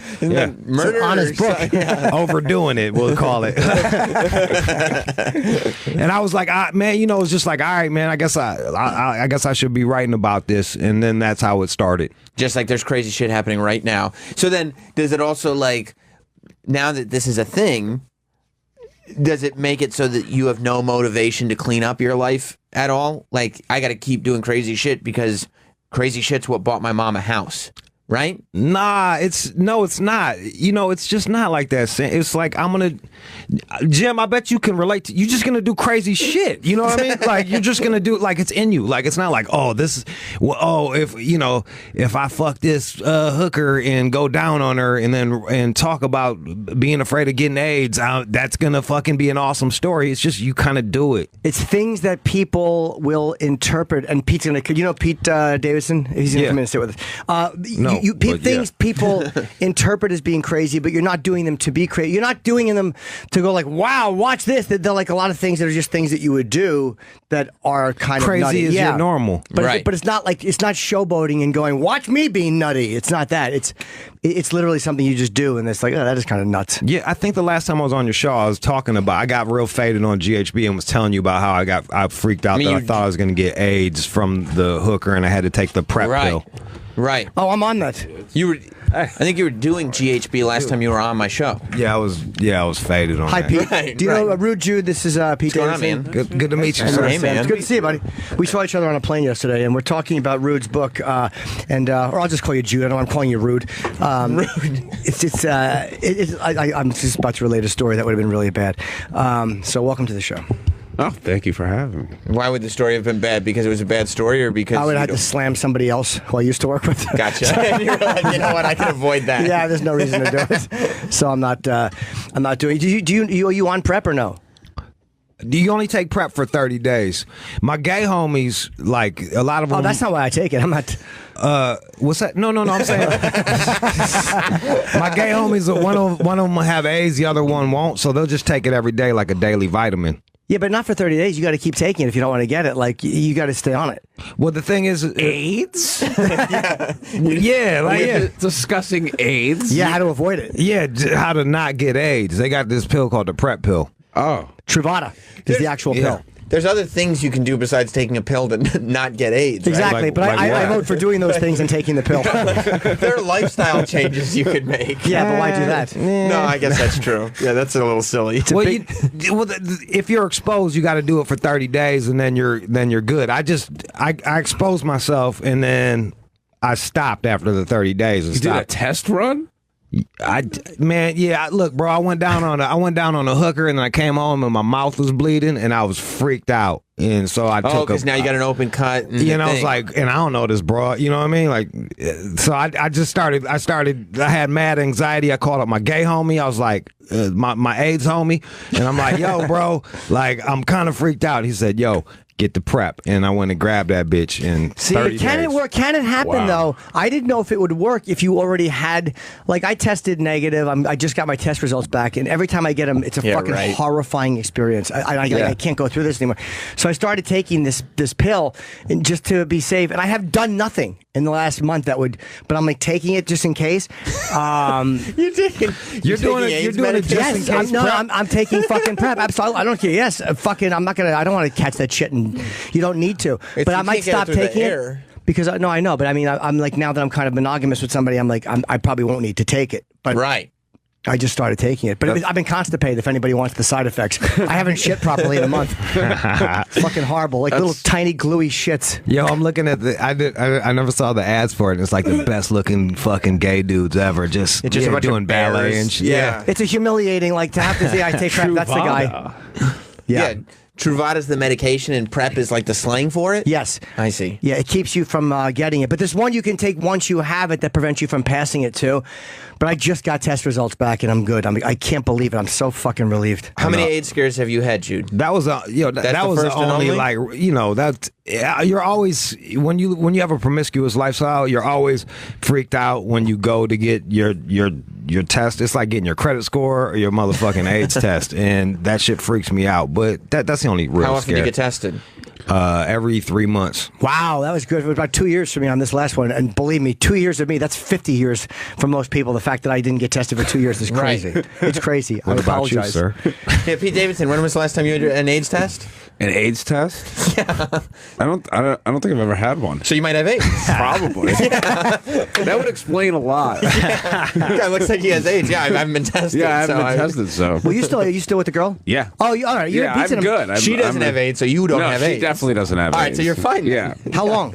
We've been together for like 2 years. Yeah, okay. Yeah. So he's in a monogamous, I'm happy. perfectly fine. It'd be weird if you were like influenced by this radio show though, and you went home and started taking PrEP pills. And your girlfriend was like, "What are you taking AIDS medication for, man?" Just cause. Just cause. I thought it'd be a good idea. That's why I take Propecia. I took it before I even started balding because I was like, I don't. Yeah. I lost like 2 hairs on like one side of my head, and then I immediately started taking it, and the hairs came back. The 2 came back? Yeah. That's amazing. Yeah. I caught it early. Did you get them anywhere? Does Propecia fuck you up? I don't want chest hair. No, I've had my dick's fine, and I have no chest hair. Does it kill your sex drive? Burly hair. No, not at all. Why is it rumored to kill a sex drive? Have you heard that? I mean, like if you need to do it like 5 times, I mean it does a little. Like I'm like a one or two and done. Like I can't in a night. Yeah, I can't. That's plenty. That's plenty. That's more than enough. But that's what I thought. But I've told that to some guys, and they're like, "Oh, bro, well, I don't know about that pill." Then. I'm like, "Who the fuck fucks more than that?" No, wait, once or twice a night. Once, and I'm like, I'm That's done. more than enough. Yeah, more than enough. I stopped taking Cialis recently. I had been taking that, like, I had addicted to it. Without it, my dick was worthless. Worthless. And I stopped, and for like a month, my dick didn't budge. I'm like a pig's tail. Just kind of sat there. And my dick finally started to balance out. Now that I stopped taking it, it's like your body kind of adjusts to not taking it. But any of those dick pills can get very psychologically addicting. You start getting used to it. And physically, you get lazy. Because, like, you just take it. Your dick is hard. You don't have to be turned on. So I stopped taking Do you that. take dick pills to assist with your promiscuous lifestyle? Yeah, I do. Oh, you do? Which one do you take? I get Cialis from India. I get like Hindu Cialis and just fucking go in. And then I get the Viagra from India too. But I do it. I pair it with drugs, and I'm always like, you just mixing medications. Certain drugs will just kill your penis. So What I don't kills your want, dick? Sometimes GHB. If I do too much GHB, but ketamine murders it. Oh no! What's GHB? It's like you should be able to get it at GNC, and it's like for bodybuilders. But they figured out if you gave too much to people, it would knock them out. So it got put in the date rape drug category. Yeah, GHB is the date rape and you're drug. taking it. Yeah, I like it. Last time Jude was on when he did my night show. Yeah, I had him come up at like 11 o'clock at night, and he had like a 5-hour energy with him, and he was just like drinking out of a cap the whole time. I was like, "What are you doing?" Like in the middle of the segment. He's like, GHB is what I'm doing right now. I was off the clock in my brain. It was like 11. You're hilarious, dude. You look like you came out of a time machine from like the 90s. I'm going for Italian You're granddad. incredible. Thank you. You're my favorite person ever. Appreciate you. He's got like Jude's wearing like this nice smart white sweater. His jeans fit him well and they're cuffed. And he's got like You would never guess that this guy does drugs. He does drugs all the time. Or has beaten AIDS. Single-handedly. I feel like if you're gonna be in my little cousins and stuff, they're like hippies and they're like anarchists, and you can see them coming a mile away. Right. Like if you're gonna be against the system, look like the fucking system. That's the way I roll. It's almost like somebody like squinted at you and they were like, you kind of look like Jeffrey Dahmer, and you're like, kinda. Oh, I could look like Jeffrey Dahmer. I actually dressed up like Jeffrey Dahmer for Halloween. Is that Holy right? fuck, you do look like him. Yeah, look wow. Right? I'm looking at him like I thought like a little Joe Pantaleone, or Pantaleone, however you say his name, Joey Pant. But no, Dahmer's a much more. Is that the guy from The Sopranos? Yes. Jeffrey Dahmer? Okay. Nah, he had the black Joe. kids. Oh. Dahmer. The one who he killed the lady outside of the bar. She was a hooah. Yeah. When is your show on, by the way? Who, mine? Yes. You're on Shade 45 when? 4 to 7. Monday through Friday. Yeah, that's right. I'm going to listen every The day. All Out Show. It's a very, very popular show because Jude's out of his mind, so it's perfect. It's incredible. Yeah. Honest, too, man. I love the fact that you talk about what you do. Are you in a relationship now or no? I haven't been in one for 8 years, bro. It's hard. I feel like I can't even have someone sleep over because I'm afraid I'm gonna fart. You know what I mean? Like I don't even know what I'm gonna. Yeah, You don't want to open up to people. Yeah, like that's some real intimate shit. Farting on a girl's leg. Right. No, you're right. Try doing it on her dick.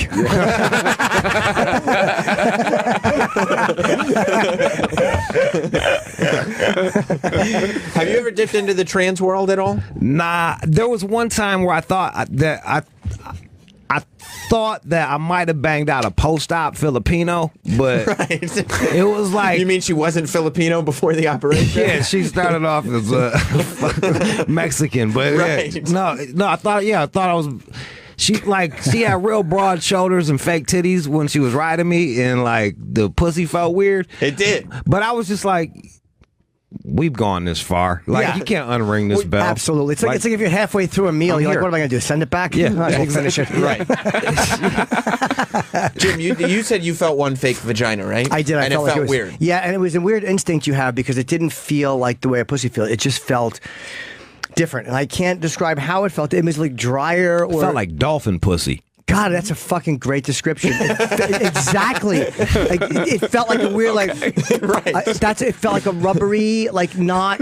Yeah, it's a dolphin pussy is an amazing way That's to. so funny. When you said that, the last thing I expected was somebody to be like, "Yes, exactly, right, dolphin pussy." It just sounds right. I've never touched a dolphin pussy, but it feels weird. It felt weird, and I don't know why. But again, that's many, many, many years ago. So now they're probably even better at doing that. You were also struggling because it felt weird because the genitals were internal.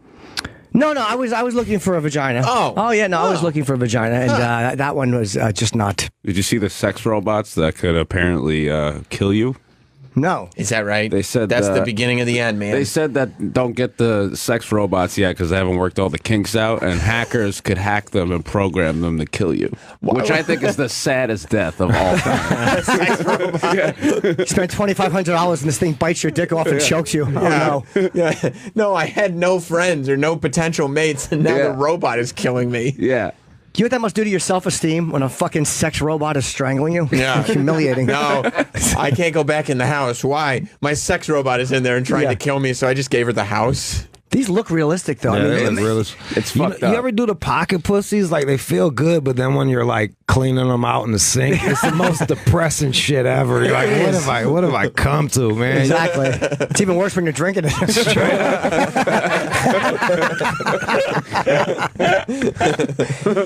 Do you know who gave me a pocket pussy? And he gave me. I used to tour with Andrew Dice Clay, and Dice years ago was with Happy Face and Club Soda Kenny, his bodyguards. He goes, "We're going to get you. What would he call it? Silk was the lubricant. It's actually Eros. He would call it Silk. Yeah. And the pig fucker, I forget what he would call it. He had a weird name for it, but he gave me this pocket pussy, and I didn't know. He goes, all the guys use them. It's a ritual. I think he was just teasing me. But it was this black pocket pussy, and it didn't look like a vagina.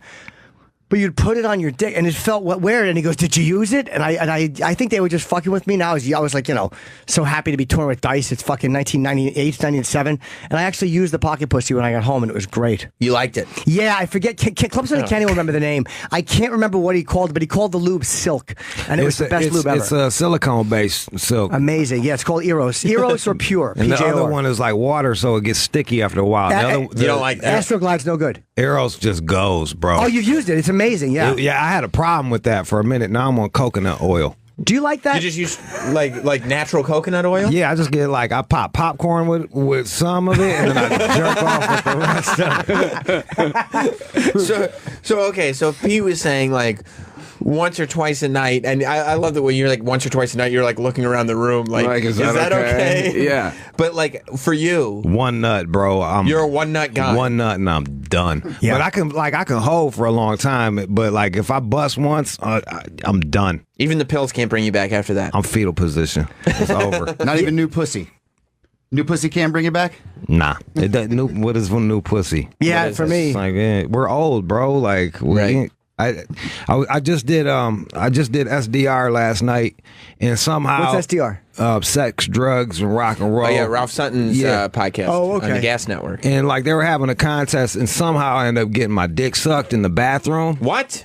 Yeah, it's crazy. Like I didn't sign up. So for I take it you were the winner of the contest. I get it. I couldn't even get my dick hard. Really, it was just a lot. It was very loud and pressure, sure, a lot of pressure. And it's like we're old. Like I don't know, man. Like I've had a billion blowjobs. It's not like I'm 17 again. I'm just stoked to put my dick in a mouth. It's just like it takes more. I need a little finessing. And the older we get too, you're right. The older you get, the more you realize, like, hey man, I have things that turn me on, and this just doesn't work like it used to. When you're 17, you're supposed to go like, yeah, mouth is enough for my dick. But now I'm like, no, there's got to be something to it. Yeah, when they're like, no such thing as a bad blowjob. I'm like, you don't get your dick sucked. Yes, you are. It's depressing, but we're both still alive. Bro, you better settle down with who you got, because you don't want to be some renegade like me. I'm all right, good, bro. Good. Yeah. Lucky guy. That made me. Because otherwise you become like a lady who's like, no, I need a little mental stimulation. I do. I need a whole lot. You do need a lot of mental stimulation. Oh my God, it's awful. What kind of mental stimulation? Like, what needs to be said to you? Anything that just feels like wrong or worse that we're doing. Tell me what. I don't know. It can feel really dirty. It can feel loving. It's just got to be something. It should be, but so it doesn't have to be naughty. No, it can be loving. Yeah, like with the person I'm seeing now, like it's really nice. It can be dirty too, but like what kind of stuff? Just whatever is in the moment. I want to know. Like, what was the last moment? Share it with me. It was in Iceland. I don't remember. I'm not even being vague. I don't remember what the last dirty thing was. Well, what's like one? Just making me do things that I would otherwise be inclined to do anyway. Just making me do things. Thank you. I like that a lot, though. There was something demands, having your head held, things like that. Like I used to love when I would look at like Hustler and I'd watch the girl 69 or whatever, like on a lesbian thing, or I like to have the hand on the back of the head. Just little things. Do you like to be demanded and stuff? Like Jim's into that, like talking about like your exes and the other guys you fucked and stuff like that. Right, Jim? You're into that? Just waving at Dan rather. Yeah, sometimes. But with this girl, I'm not. I don't want to hear about her exes. I'm like that with because girls. you like her. No, I've liked other girls I've had. It just doesn't feel humiliating. Like I'm okay with, you know. I see. I like that shit too. Yeah, like tell me about your ex. Did he got a bigger dick? He did. And I'm calm before she says yes. Yeah. Mine isn't like that. I like That'd be so sad. You would? I would be mortified. If Really? she just brought it up and you're like, why would you tell me that? In my head, I'm the only guy ever. Right. Yeah. Right. But that's probably some young shit. No, that's probably healthy. Yeah. That's a healthier way to be because Yeah. you're tactile, you're enjoying the moment. For me, the mouth feels the same, the pussy feels, but I need more. Like, all right, how is this wrong? Like for you, it's just like, hey, I love this girl and I'm having sex. That's a very healthy way to be. You're better off. Your dick will work until you're 70. My dick quit in my early 20s. For me, when I'm with a girl and she introduces me to a dude, I just figure she fucked him, and then that way I can just live with it, and I don't like. I just figure she fucked everybody, but she's with me, and that's how I deal with being jealous. What convinces you? What convinces you? What convinces you, Jude, that she actually likes you? What will it take to convince you? Like for me, it's like a lot of things. Like, okay, she fucked this guy, she must have liked him better, or she fucked that guy, I must have liked him better. What convinces you that this girl actually is with me and she's happy fucking me? I don't even think about that. My dick's in her. Isn't that it? Like, isn't that like the cosign on the loan? Like, my dick is in you. Jude just looked at you like you were speaking a different language. Like, what the fuck are you saying right now? So you don't have that hang up. Like, you're not like, where's the emotional I'm not connection? like mid-stroke. Is she into this? I'm just there. You know, like, You feel like you won already. kind of. Or you know what I do? You know what? Sometimes I do. I check them toes. Like if I'm banging it out, I look if the toes don't look like cerebral palsy, I'm like, I'm not doing this right. Like it needs to look like little baby fists. Oh, Right. you're like Like little pterodactyl or fucking crunched up. Yeah. That's how I check and see if she means it. Because sometimes like I remember one time I was like, "Are you even enjoying this?" And she was like, "Kind of." And that was Oh no. yeah. That hurts. That was bad for you? Oh. It didn't feel great. Right. I had a girl tell me that her boyfriend had, and again, she knew what I was into, that her ex had like a bigger dick, or a guy she fucked had a bigger dick. And I'm like, well, mine is like kind of this close to it. And she went, no, it's not even close. Like that? It's all I could think of while I fucked her. I needed to think of that. Not even Pete, close. you would hate that, right? I would kill myself. I literally would kill myself. You just pull out and worst jump case out the window. scenario. No, My but girlfriend ever admitted to me that her ex-boyfriend had a bigger dick than I Not did. even It close. would be over. Yeah, goodbye. But you're attached to your dick. You know what I mean? Like that's like you're attached to your dick. She loves you. Fuck the size of dicks, man. She's with you. you start to think that way after a while. But this one girl had, the guy she was with before me had a much bigger dick. I saw them fucking on video. And Well, you had that luxury. Not a lot of us have that luxury to see that. she We had, don't know for sure. Yeah. she had a video of them fucking, and she said she would never show it to me. I'm like, I want to see it, and it turned me on so much. And she's like, you're not gonna like it. And when she said that, it made me so fucking crazy. I'm like, oh, it must have been so dirty. You got all horned up when she said you're not going to like it? I've had a few girls that have had that. Yeah, but I needed it because, again, I knew it existed, and it would be a fucking... It used to be... I always used to be so insecure about that shit. It would drive me crazy, and I would sabotage and ruin relationships, and then I just learned to embrace it. This great fear we have, and I'm like, just make it work. And then one day, that punch in the stomach all of a sudden became a feeling, and I was like, oh, that's kind of fucking dirty. Because she is with you now, so I'm like, she does like me now. And So you jerk off to her sex tapes with other dudes? I wound up, but it took that fucking demon off, and then all of a sudden the relationship worked. But that would have ruined things. I was What a crazy. legend. Do you got like a small Fucking legend. This is a life lesson. Do you got a small dick or some No, shit? Or, okay, so no, it's fine. My dick, all it's right. not gigantic, but my dick is fine. I'm very happy with my dick. Mary Jean said it was good. Yeah, I mean, she's seen it. I've showed, You had sex with Mary Jean too? never. Oh. No, she's never. We've never had fun. No, we've never fucked. We've never fooled around. Literally, I showed her my dick soft. I'm like, it's soft. She goes, I want to see it. So I just put it out, and she looked at it. And she's like, wow, it's a nice dick. Thanks. Yeah. Who's that? Who's Mary? Mary Jean is our on the street reporter. She's a star of adult film. Oh yeah, so she's like a doctor kind of. Yeah. Oh, it looks good. She's really funny Right, too. She has exactly. great street interviews, and she's quite sexy. Yes. That's her right behind you. Yeah, Right. Mary Jean's a fucking trooper, She's awesome. and I've thought about having sex with her. You have? Oh yeah. Yeah. So I guess you have. Yeah. Oh, you did? Yeah. Oh, okay. Yeah. I didn't know you did. Yeah, I've masturbated quite a bit thinking about it. Is that right? Yeah. Yeah, last time she was in, Jim confessed to us that because she's gone and hung out at his place, and they'll get in the jacuzzi, but just hang out in the jacuzzi, and then she'll leave, and then Jim just masturbates furiously as soon as she's out the door. I do. You do? Literally, before I hear the tink of the elevator button, I'm fucking tugging my dick with my face in the seat where she was sitting. And I'm gonna be cool. She has her vagina does not feel like a dolphin. I'm sure it's amazing. That's very nice of you to say. Yes. I think she'd be fun to have sex with, but it really, and I'm not saying she would do it. I don't know if she would do it, but we've gotten to a point where we're friends, and it really, I really wouldn't want to ruin that. It's not about ruining it, but I don't know if it would I like having her on the show. Right. I love having her on the show, and I like hanging out with her. We go to dinner. She's fun to hang out with, and it's like, if it changed the dynamic where it fucking wrecked it, and it's like, ugh. Yeah, there's enough chicks out there for you to sleep with to not blow things up. And I don't know if she would do it anyway. She never said that she would do it. Did so I she don't go know. crazy with you? Because she said after she has sex with guys, she gets crazy and possessive. Nah, I guess she didn't like having sex with me that much because no, she gave 2 shits. I don't think she cared at all. That's great. She was introducing you to other women. That's a bad sign. Yeah, you like my friend. Yeah, she did me so bold because we were supposed to do this science drug and fuck, and I was like, what kind of science drug? It's called 2CE, and it makes you can see sound and it feels like you're busting nuts the whole fucking time. Wow. So I end up way the hell out, 40 minutes from my crib with her.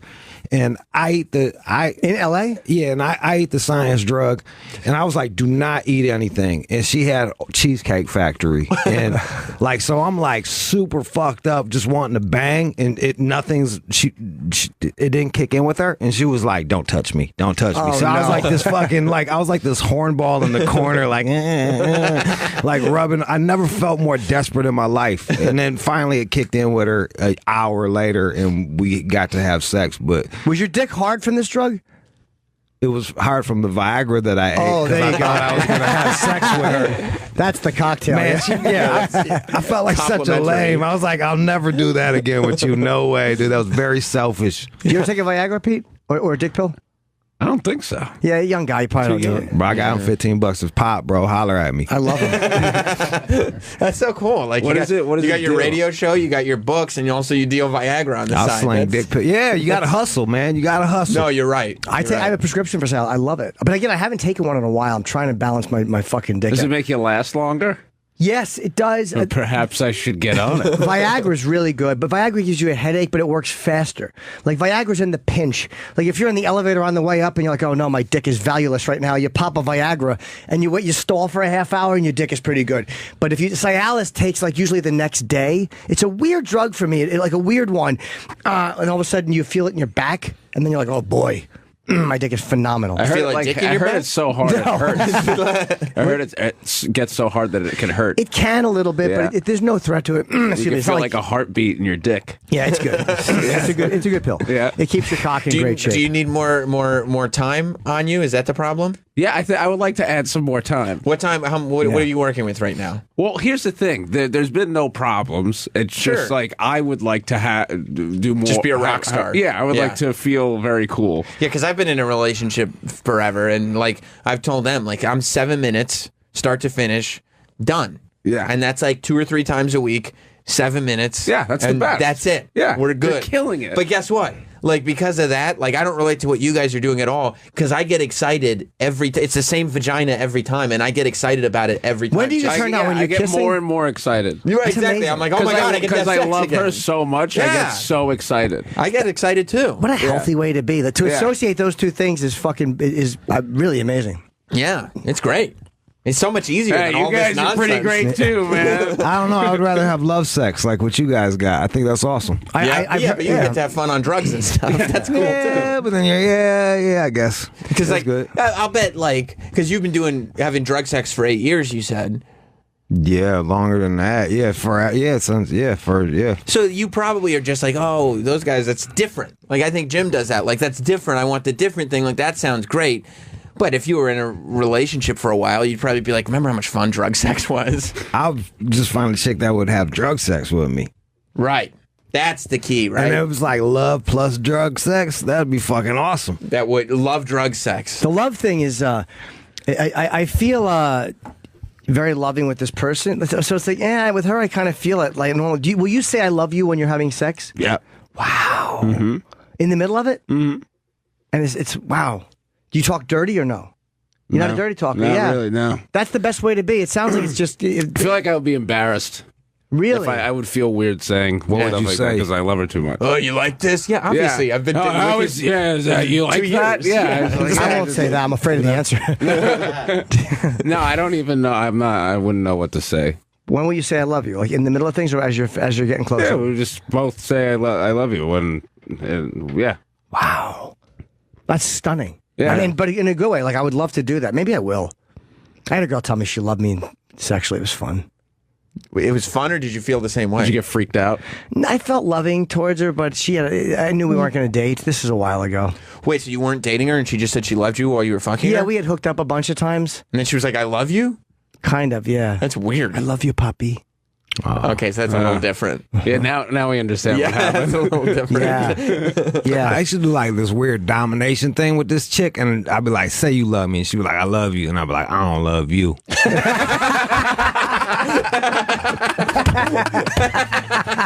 Did you like him?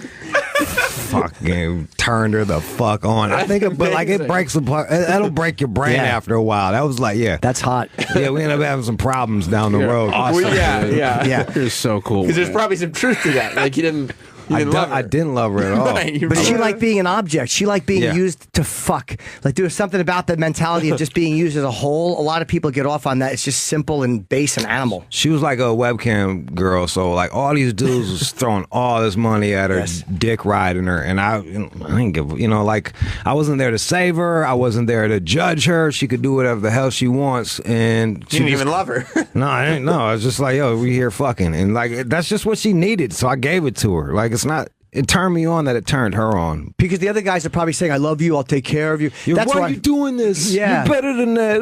It's like, fucking lame. Let her be Buddhist. Let them do what they're going to fucking do, man. I fucked up with a web. I used to fuck a web girl, but I would always say things when I was fucking her like, I'm going to rescue you.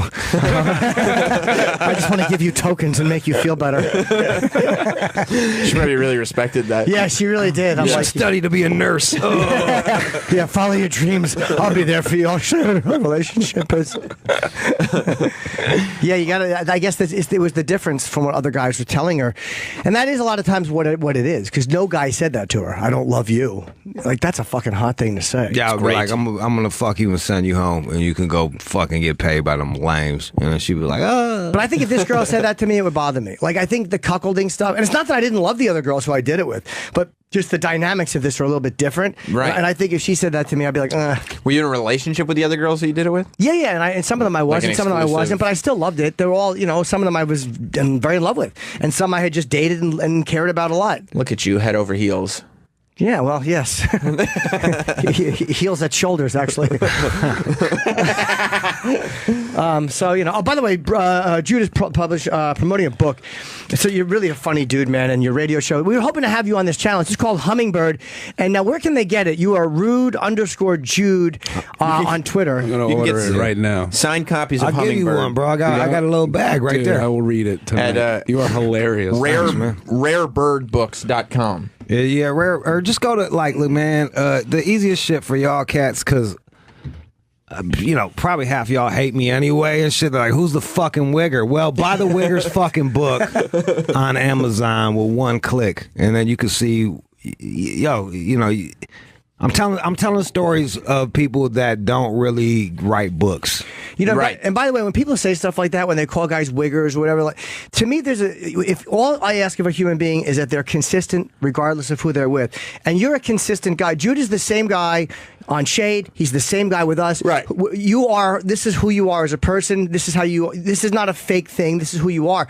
There's guys that will talk one way, and there's black guys that do it too. They speak one way with one group. They speak another way with another. Those guys are fake people. if you speak the same way with any group you're with and you're a consistent person, there's no shitty label to that. You're just who you are. This is who you are as a guy. And yeah, but it breaks people's brains. It's like, yo, man, I just sound like where I'm from. Yeah. Like, I just sound like where I'm from, much like everybody sounds like where they're from. Yeah. Yeah, and it's when guys don't sound like where they're from, or when guys are like we've seen actors do it, where they come in and they sound one way here, and then they go on Sway and they sound another way, and it's. I just watched a guy do that on 90 Day Fiance.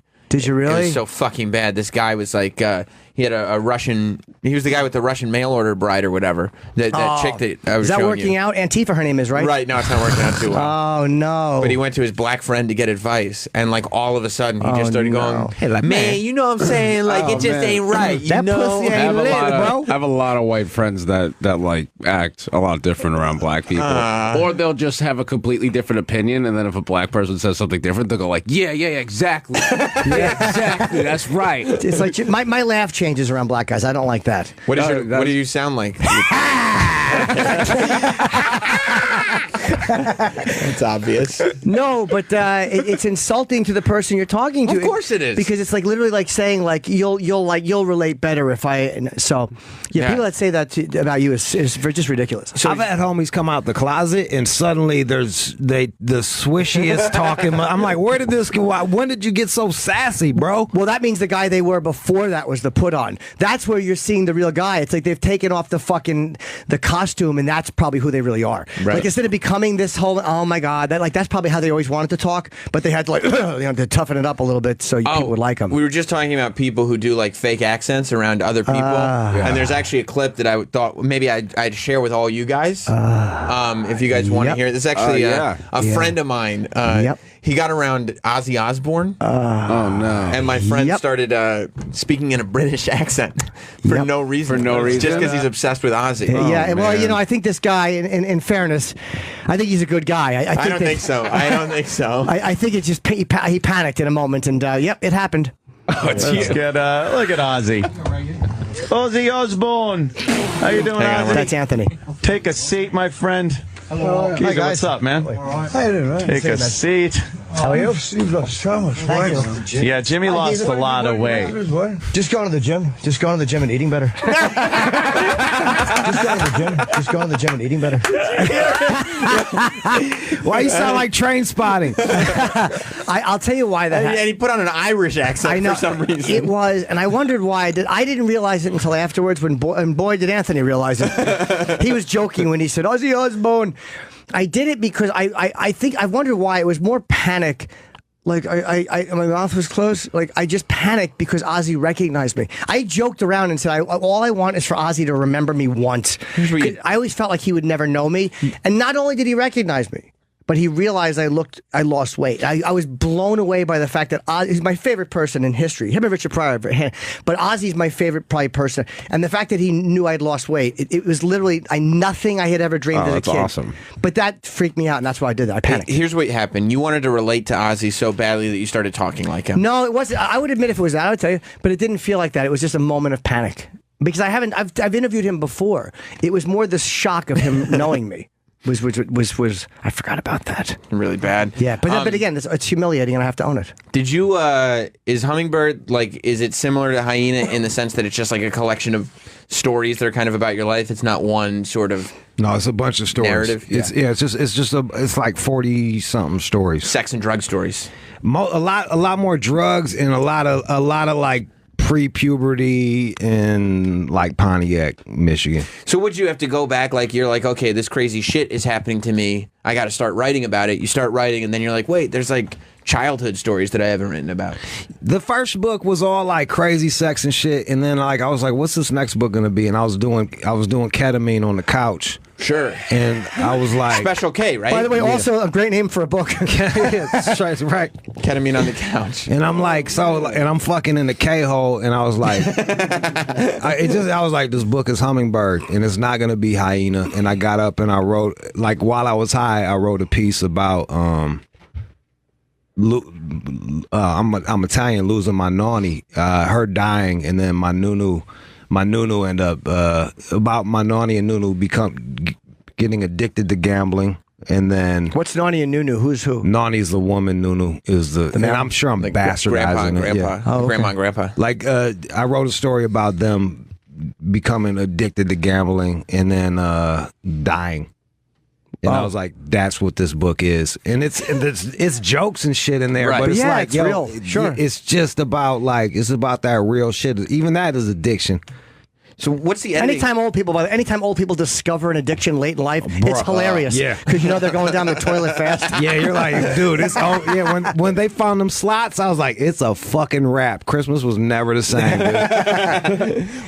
What's the editing process like though? Like if you are writing while you're in a K-hole, do you then go back while you're sober and like edit, or do you just like, no, these are drug stories? So. No, it was shit. So I had to go back. Sure. I was like, man, I said that 4 times, and like the same thing 4 times. Like, take it out. The raw emotion is good to get down and the experience, but then you go back and you kind of fucking fix it a little bit. Yeah, like Hyena, the first story I wrote while right after I overdosed on PCP. So it was like I was high on PCP. You crack the book and it's me on PCP telling you a story. That's great.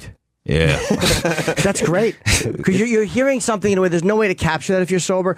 Like, the only way to do it is to do it in the moment, and you still will fix it when you're sober, make it a real story. But there's no way to capture that fucking feeling. You don't still do PCP. I did PCP once because I couldn't find ketamine. They're in the same food group. And, on that pyramid. Yeah. They're both dissociatives or some shit like that. So Okay. I'm like, well, PCP's like ketamine. Might as well try that. Yeah. Nah, fuck it. It was just similar enough for me to OD on that shit. When I was like 16, I hung out with kids that did a lot of drugs. I didn't have many friends, and they were like, 19, 20, and I was like 16. And usually they just smoked weed, and I partaked. But this dude did PCP, and he just sat in the chair, and I was just looking at him. I thought he was dead. And then I got up close to his face, and he just went, fucking, dude, I ran out, and I went home. I was so scared, and then they just made fun of me for that forever. That'll keep you off that PCP. Dude, that scared the living shit out of me. It was so scary. Just violent. Yeah. We got closed off. They shut the curtains for a moment. Yeah, but I wanted them open. Yeah. And they okay, no big deal. I just wanted them open. So and they're doing some pictures. Who are they taking? Who are they photographing, Travis? I don't know, but the reason you want them closed or open, it's not going to be for a while. Oh, okay. Cool. So Jude's got to go. Okay. He's doing a ton of press for this hummingbird. And is this you publish this independently again, or is this with a publisher? This was with a smaller publisher. Okay. Like just a small publisher, but you can get it anywhere. Are you doing any signings or? Yeah, I'll be in. I'm doing Detroit, Las Vegas, Chicago, Houston. Oh wow! Yeah, that's awesome. I'll be bouncing all over. So you can follow my Instagram at One More Jude. That's where I'll be posting most Jude's of my Instagram shit. is very, very funny. I like White People Wednesday. ONEMOREJUDE. And if you want to see the chicks that like sodomize themselves and stuff on the podcast I was at last night, that's at rude_Jude on Snapchat. There it is. There it is. If you're into fucking sodomy. And Pete, you're hanging out, right? I'm hanging. Good. And yeah, thank you for coming, Jude. You're really a fun guy to have on, and I love how honest you are. It's really nice. It was great to have you guys on my show, and I really appreciate y'all having me. Anytime, man. Yeah, anytime you're in town, and so pick up Jude's book. It's Hummingbird. I'm sure it's funny, and it's obviously very, very honest. And stick around. We're going to have Pete Davidson's hanging with us, and also the Kneeling Room Only tour. If you want to get tickets, JimNorton.com. Seattle and Portland are this coming weekend, and London, Manchester, and Dublin go on sale Friday morning. Yes. I love it. This is definitely a McConaughey type movie. Yeah. For sure. How'd you get this done? Well, I got angels on my side. I got angels on my side. That's actually... It's a good song. I'm going to download that. Yeah, I did. Is that what he looks like now? Yeah. He looks fucking great. For 50, he was. It was a fun guest too. He looks great. Did you know he was British? I didn't. Half these guys, I never know they're British until they talk. Yeah, I definitely knew he was British. It's so weird that they don't sound British when they sing. I'm sure that's a thing that everybody says. You know why I knew he was British? Why? Because I was living in England when that Never Gonna Give You Up song came out. Sure. So they loved him over there. How old are you? I'm 34. Oh. It's talking about like 40 years ago, right? No. 40 years ago? The 80s? No, it's in the 90s. Yeah. In like the late 80s. Was never going to give you up the 80s? Wow, maybe it was. Yeah, I think it was the late 80s. Yeah. I've asked people about being rickrolled. There's people on the internet who don't know what being rickrolled is. Oh, that was huge when I was in school. But like that's how fast you can turn it down now. That's how fast things go away though. Like being rickrolled to me is just the funniest thing ever. But like this generation like doesn't really know about it. Like younger people don't know about it. I think my generation created the Rickroll. I'd say that's right. I think so. Yeah. There's a new one that's apparently going around, being chip rolled. Dude, what do you mean going? The Chip podcast is the fucking greatest thing. Dude, I just found out. I found Ricky Velez told me that he's like, "Have you?" I just came from the live show, and he told me that Chip clapped, and then the whole fucking crowd clapped, and it's like this crazy cult. Chip has these cues where he goes because Chip, and I swear I couldn't believe everybody knew because.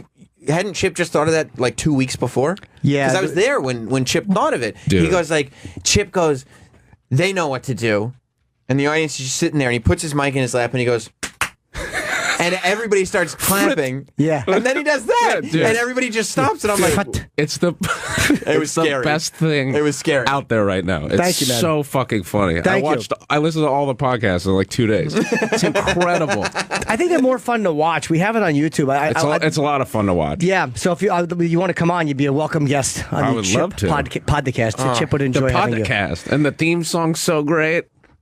That's Hatebreed did that. It's incredible, dude. Yeah, I'm very happy with that. Jamie, Jamie right? Gaston, Yeah. Hatebreed. Yeah, that's it really rocks. So thank you, buddy. While were you in LA? I saw Pete on the plane yesterday morning coming home. We were both flying JetBlue. I went to the Emmys. Oh, how was that? I got invited to the party and I didn't go. I didn't go. What party? Emmy party. You know, it's like it's a spectacle. You know, and Well, like, SNL got nominated for a lot of shit, right? yeah, we won. Oh, good. Best variety show, and Kate won the best supporting actress in a comedy series. Did the director win too? The director won. Yeah, they won a bunch of shit. Yeah. Chappelle won for his episode, and Melissa McCarthy won. Oh, okay. Yeah, they're cool. I feel I get anxiety at those places. I can't enjoy it really. Why? Just because there's so much. It's overwhelming. It's overwhelming. Everybody's like taking pictures and like you say hi to everybody and you're like hey, and they're like hey, and then you walk away. Like nobody wants to talk to each other. You know? Right. You always have to go like I'm a fan. You're a fan. You know. Yeah. Nobody's Me a fan. too. Yeah. Yeah. Oh my god. Yeah. You look great or whatever. And then you realize nobody really gives a fuck about you while you're there. Right. And then I left like midway through. You also must get tricked into thinking that, like, well, if you're close with this person, it's a really good opportunity for you. No, and you're yeah. like, oh my god, am I supposed to be making friends with all these people? Is there opportunities everywhere? And It's so uncomfortable. Yeah. I It's met a so big uncomfortable. celebrity Yeah. on the flight out. On the flight to LA? Yeah, 'cause I'm an aisle seat guy, as everybody knows. And Well established. Yeah. I'm in the aisle, and I see a guy getting on, and he's indicating that because he's with his son. Mm-hmm. He has like a kid with him, and he's like, "Could I trade with you? My son and I have these window seats." And I almost said, "If the other guy won't trade with you, I will." Because he was with his kid, you got it. But I was just like, yeah, no problem. Yeah, whenever 'Cause it's a kid. It was Liev Schreiber. I had to do really? it. Fucking love him. Me too. He's awesome. But I Did didn't you even see talk Chuck? to him. You What's see that? Chuck? I did not. Oh, it's great. What's Chuck? He played Chuck Wepner, the guy who Rocky's based off of. Oh, no, I haven't. didn't see it. Fucking awesome boxing movie. But I didn't even speak to him. Like we said, he thanked me for doing it, and we were standing right. He's right behind me, leaving the play. I just wanted to tell him that I loved him in Glengarry Glen Ross because he played Ricky Roma in the play we just talked about. Yeah. But I was like, I don't talk to people when they're with their children. I still see him as Cotton Weary from Scream. I don't know. I never trust saw him. that. You never saw Scream? No, I see mean, him as Sabretooth. Yeah, I mean that's the other one that I'm like. No, he's Ricky Roma to me, or he's fucking. Everybody's like Ray Donovan. Donovan, yeah. I'm I like, haven't watched it yet. I'm like, yeah, I know Cotton Weary. I know what you did. When shows are like really good and everybody talks about them, I wait for them to be done so that way I could binge watch every season really quick. You know, I'll do that for like a season, but I won't wait until it's done. No, I'm up to Game of Thrones season 3, and I'm waiting for the finale to come out, and then I'll watch the series finale. Yeah, I've been waiting 3 or 4 years to start watching again. Really? No, Yeah. you could watch. Because I love it so much. Like I don't want to waste it. No, but you know Yeah. what's going to happen is you're going to get too many things spoiled. Like it's worth watching and Is waiting. it? Yeah, man, it's worth it. It's really used gotten to- interesting. Oh my god. What? I don't. What's that? Oh, that's Ken Burns. Oh, Ken Burns. Yeah. What's wrong? Nothing. You don't want to say it? No. Okay. It's just too mean. Yeah? Nope. Okay. I got angels on my side. I used to like, I used to play Legos when I was a kid. I loved the little Lego people. Yeah? Yep. What was your favorite, like what would you do? You clip the body and the legs together, and then you put the head on. And their hair was so bad. And you put their terrible Lego person hair, like you'd put it on. Yep. Imagine seeing that in real life. I'd hate it. Yeah, you'd probably want to make a rude comment, but then would stop yourself. I certainly would. I see. Does he look like a Lego man? What? I don't know who you mean. I'm just saying in general. That's outrageous, Pete. Who the fuck is Ken Burns? Let me. Can you Google? Oh, are you guys talking about Ken Burns? Oh no, not Ken. No, Ken's actually a really brilliant documentary. Is he a really nice guy? He makes amazing documentaries. Yeah. He's doing a big Vietnam one. He does. He does the war ones. He's the guy who okay. I think he's the guy that came up with the zoom in on the photo, like when they bring like a still photo to life. Yeah, right. I think that's all Ken Burns. iMovie calls it the Ken Burns guy's effect. insane. He is, and he's got a little button on the top of his head to keep his hair on. Yeah, he does. It's not the best. Very talented man, but he looks very crazy. Yeah, he's a maniac. But they do call it the Ken Burns effect, right? What he did with photos was fucking. It's like he just I don't know. He figured out how to pull them apart in a way and make them look 3D.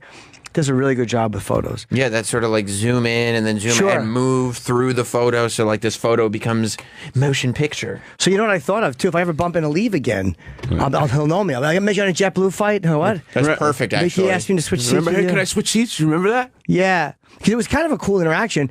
He goes, "Don't go back into this story. We already heard it." He goes, "Can you sit over there?"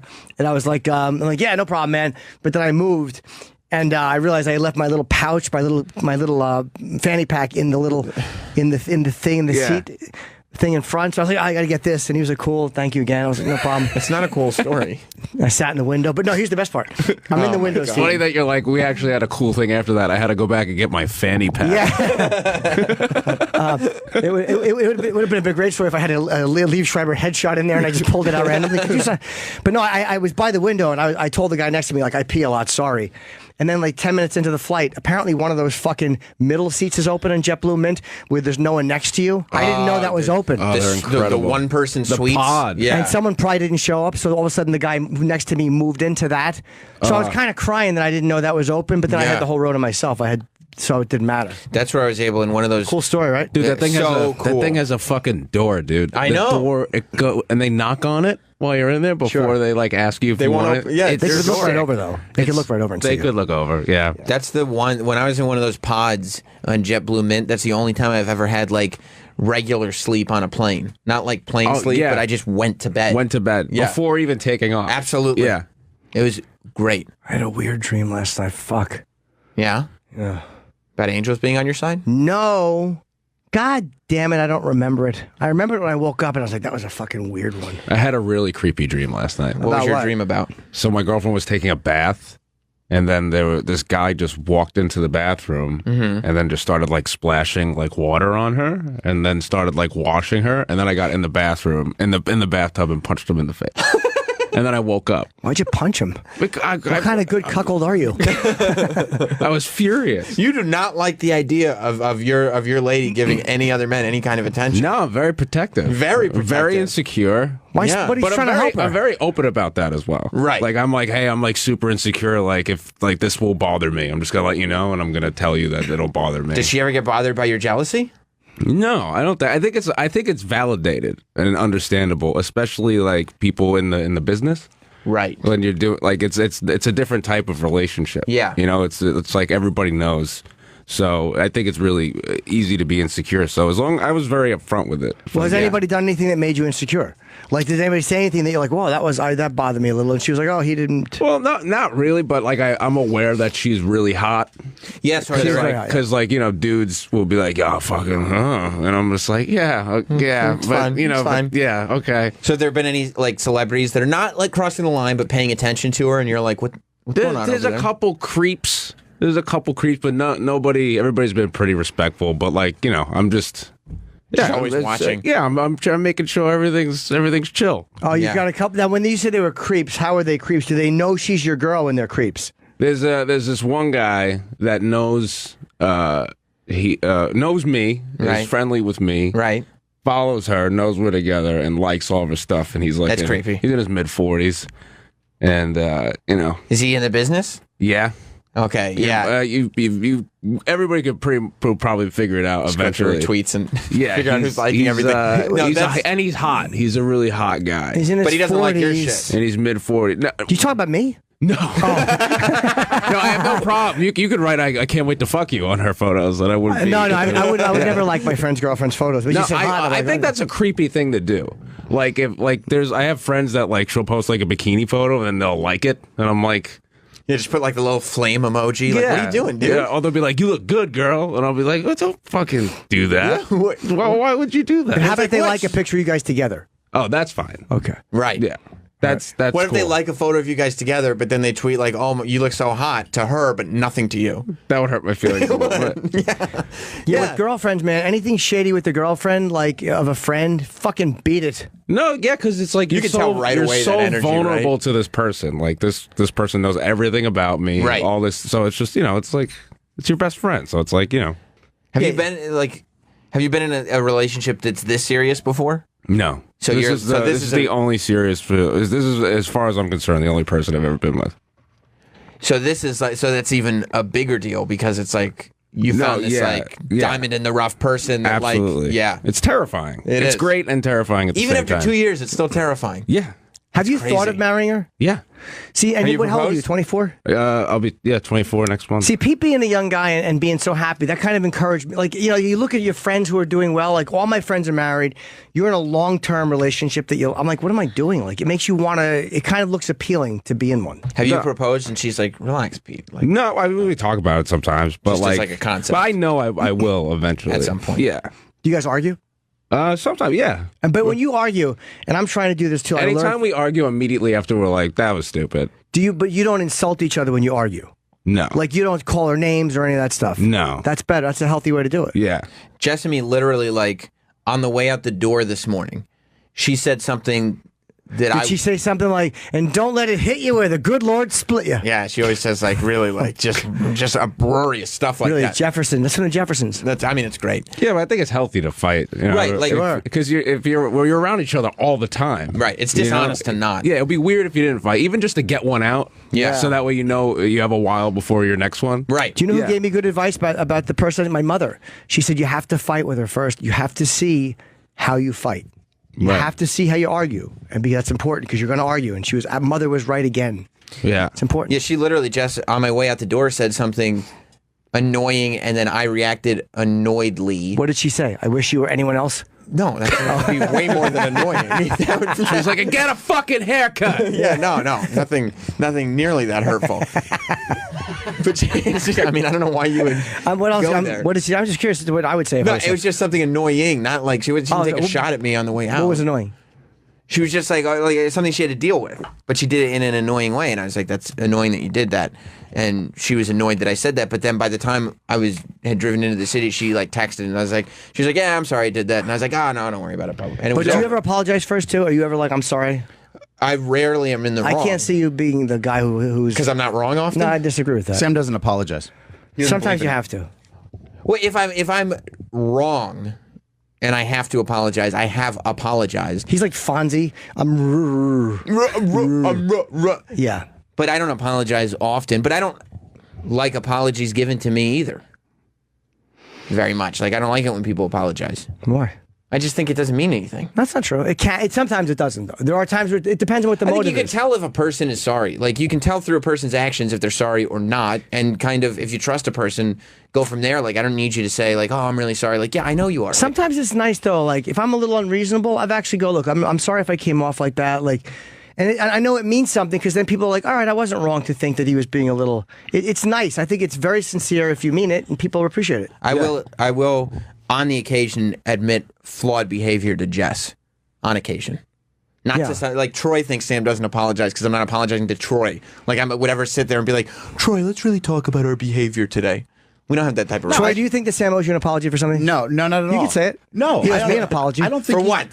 Since October. I kind of recall you saying on your night show that you've never said an apology. No, I did not say I've never said an apology, but I said I don't like apologies or value them.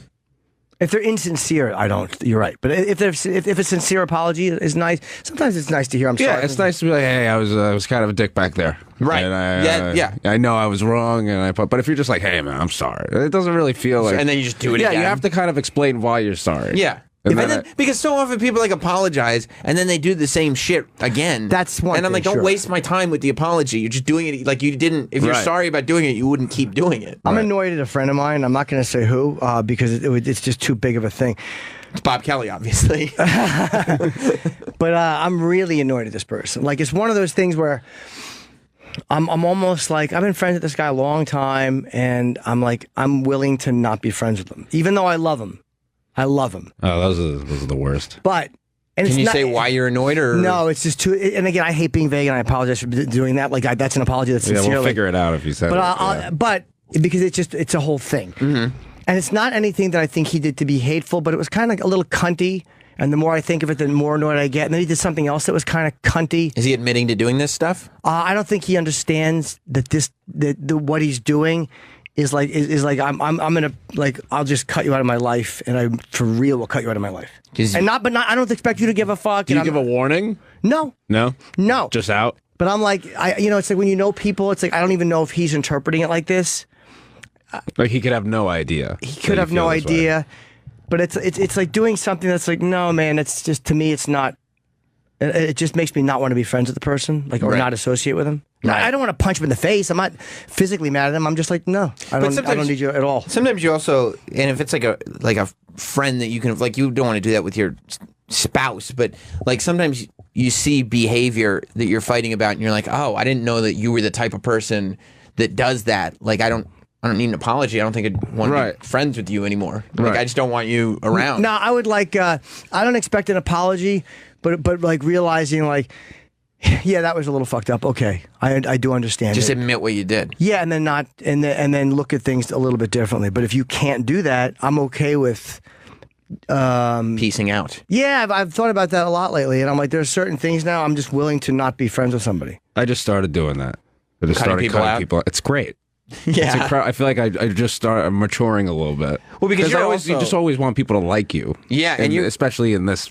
Well, when you got SNL too, you must have gotten to the place where everybody just like came out of the woodworks and was like, "Remember, we did one thing, or we're friends, right?" Or like everybody wants a piece of you. Yeah, I still get that where it's just like, "Hey, I did the show with you when you were like 17. You remember?" And of course I don't, but I have to be like nice and stuff. But I think when you first get in and you meet everybody, like you want to be friends with everybody, and then you start realizing like who kind of sucks and like who and then you don't actually need to be friends with everybody. And then you have everybody's number, and then that's why I get a new number every 6 months. Really? Yeah, because everybody has. Because I suck. Like if someone's like, "Yo, we should like link up," I'll give them my number. I'm not gonna be like, "Nah," like I don't want to be a dick.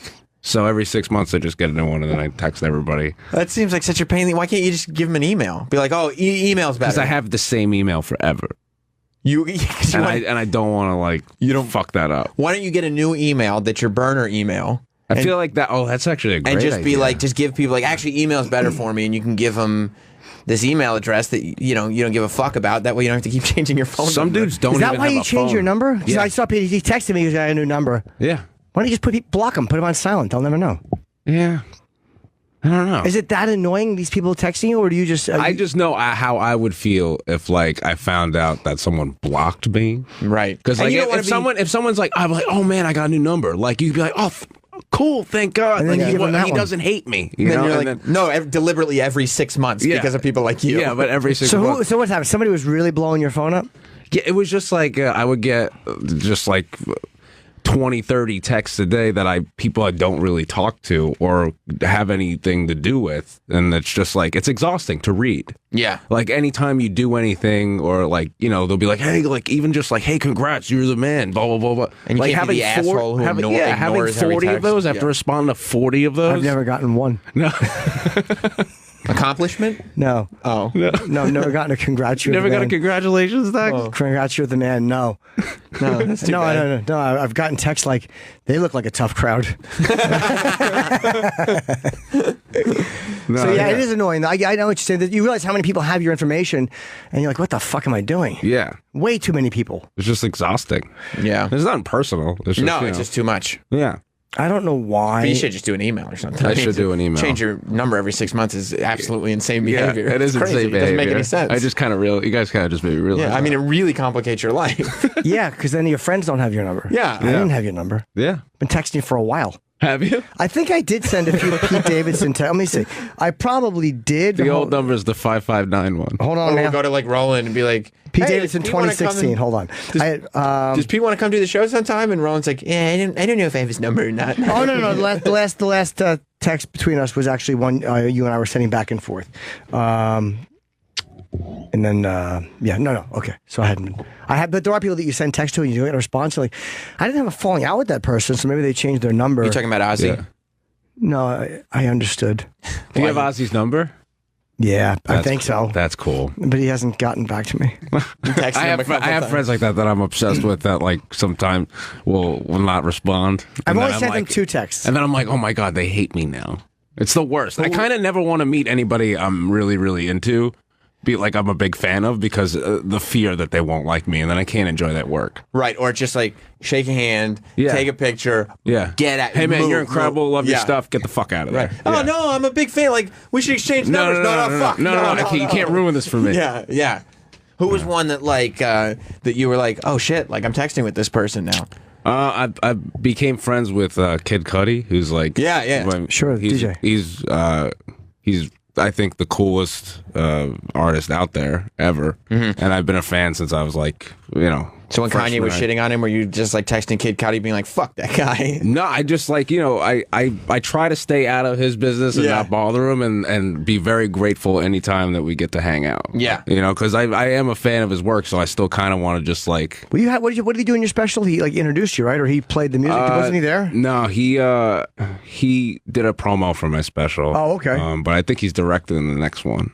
Which I'm pretty. He's going to direct it? Yeah. Has he directed stuff? Yeah, he directs a lot of his own videos, and I think they're really cool. So that's awesome. So let me ask you: when you do the next one, are you doing it for Comedy Central, or you don't know yet? I don't know yet. I do know I'm going to wait like 4 years. Oh wow! Because like I haven't really lived any life yet, and like I don't have much to talk about. So I think it would be like nice to. Funny thing about being on SNL, is it's just like I have nothing. Nothing just happened. So, Right. Yeah, I'm not ready to shoot yet, but I would love You're to. incredible. They're all great. Thank you. you. Pump them out. It's incredible. Yeah, I mean, I'm doing a new hour, but I don't know if it's ready to shoot yet. It still needs a little bit of tweaking, and the order's got to be fixed, and plus it will just get better. But I want to get a new one lined up. I mean, frustrated that I don't have a deal for a new one yet. It's I have been one a offer. nightmare for me. What? Doing the new hour. Has it? Well, it's just like popping in and bombing is like the You don't like worst that. fucking thing ever. It's great to do though. I literally drop the set as soon as I'm done shooting it. Yeah. I'm done, and then just Yeah. go to the cellar for a while or the Village Underground and just fucking eat my dick. I've been eating it. Do people have expectations of you now? Because now the audience is like, oh shit, yeah. Yeah, well, yeah. So now what I've been doing is like I'm gonna do like maybe like an hour once a week somewhere, and I'll be like, hey, this is gonna be bad. Like I'll warn everybody so that way when they come and it sucks, then I'm like, I told you. I told Like, you. what are you- know, what are you- yeah, what are you I told you it complaining wasn't about? gonna be very good. Yeah, what I do is I walk on with a notebook, and I'll say, guys, I'm working on material. This club is like the gym, and you're catching me on the treadmill.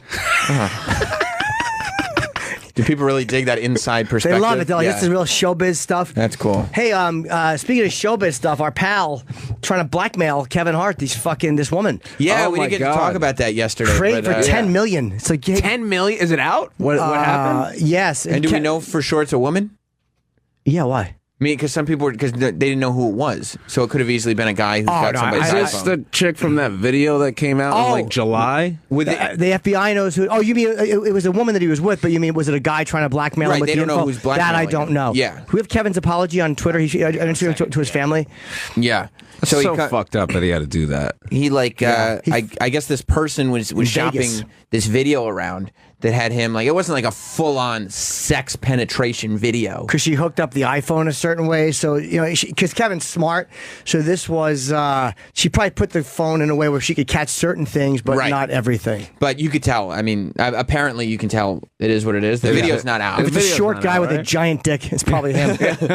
But like, yeah, I heard he has the biggest cock ever. That's what Jim said. I mean, when I've you're never seen that it. confident and you could, when in your special, when you come through the stage and jump out like Michael Jackson on like tour, you have to have the biggest. If you have dick in the fire in your act, you have a giant cock. Fire and chains. He did mention in his book that he comes from a line of giant cocks. No, that yeah. his dad had a big dick and his brother has a big dick. Yeah, good for him. Yeah, so he did mention that. I didn't. That is not, unfortunately, the Norton lineage. Is that not? That's not what the Nortons are known for? No, I wish we were. Packing that Norton heat? No, we're not at all. We're tepid men. But so yeah, this person said that they had this video of Kevin Hart hooking up with this girl, or it might have been multiple girls. And At was, the what's the hotel? It's a beautiful with the sea, Cosmopolitan Hotel in Vegas. right, and they were shopping it around, and I don't think anybody was taking it necessarily, but like then they were trying to get $10 million or whatever from Kevin Hart. This is not it. This is the woman put out a bunch of his audio over words. This is Kevin's Instagram apology to his family. Yeah, I see the still pictures. I'm having a hard time finding the video. The apologies everywhere. Go to Instagram / Yeah, or just try Kevin Hart apology. I think it's like Kevin Hart just for real. I think is his. Yeah, Kevin Hart apology should it'll definitely pop up under videos. Yeah, it's pretty much that's screen grab. There you go. Oh now. What a cunt to want to ruin Yeah. family. Well, she's saying, yeah, I wanted to do this, and I wanted to warn people that he cheats, and I want to get paid. And it's like, do you understand that it's a crime to blackmail people? Yeah, you can't publicly blackmail anyone. You can't blackmail anyone at all. No. You're taking footage that he doesn't know, surreptitiously, as we say. That's right. And trying to what do you think is going to happen? And I love look, he was stupid, he cheated, got caught. Yeah. I love the way he handled this. Oh, this is great. I loved it. I mean, yeah. It's Kevin Hart. Like, you can't I not would've love the guy. I would have assumed he might have been having some fun on the road. It is what it is. Well, his Like, wife is pregnant. It's embarrassing. It's embarrassing. humiliating for her. It's bad. And it sucks that, like, It's bad because he cheated on his other wife, and then he went out in interviews and was like, I don't cheat anymore because I learned from my mistakes. And it's like he's doing and this. his explanation for not cheating was like, it's just too hard for me to cheat because of the cameras and like people. It Yeah. wasn't like, And no, then- I love my wife, I would Right. never cheat on her. It was like, it's really difficult, and I have to go through a lot of. But he was right. Yeah. It's super difficult. Yeah. People Yeah. do find out. Yeah. But Hell yeah. Hell yeah. Just chiming in. here's his apology.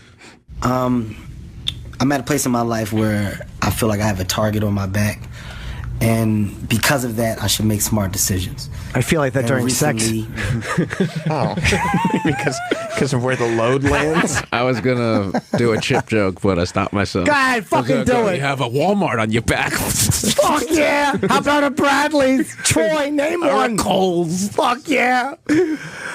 Kmart. Nah. Okay, good. Thanks. You ruined it. No Thanks, good. Chip. The video Yeah, back. yeah, you're Fucking right. stopping the flow. Thank you, Chip. I didn't.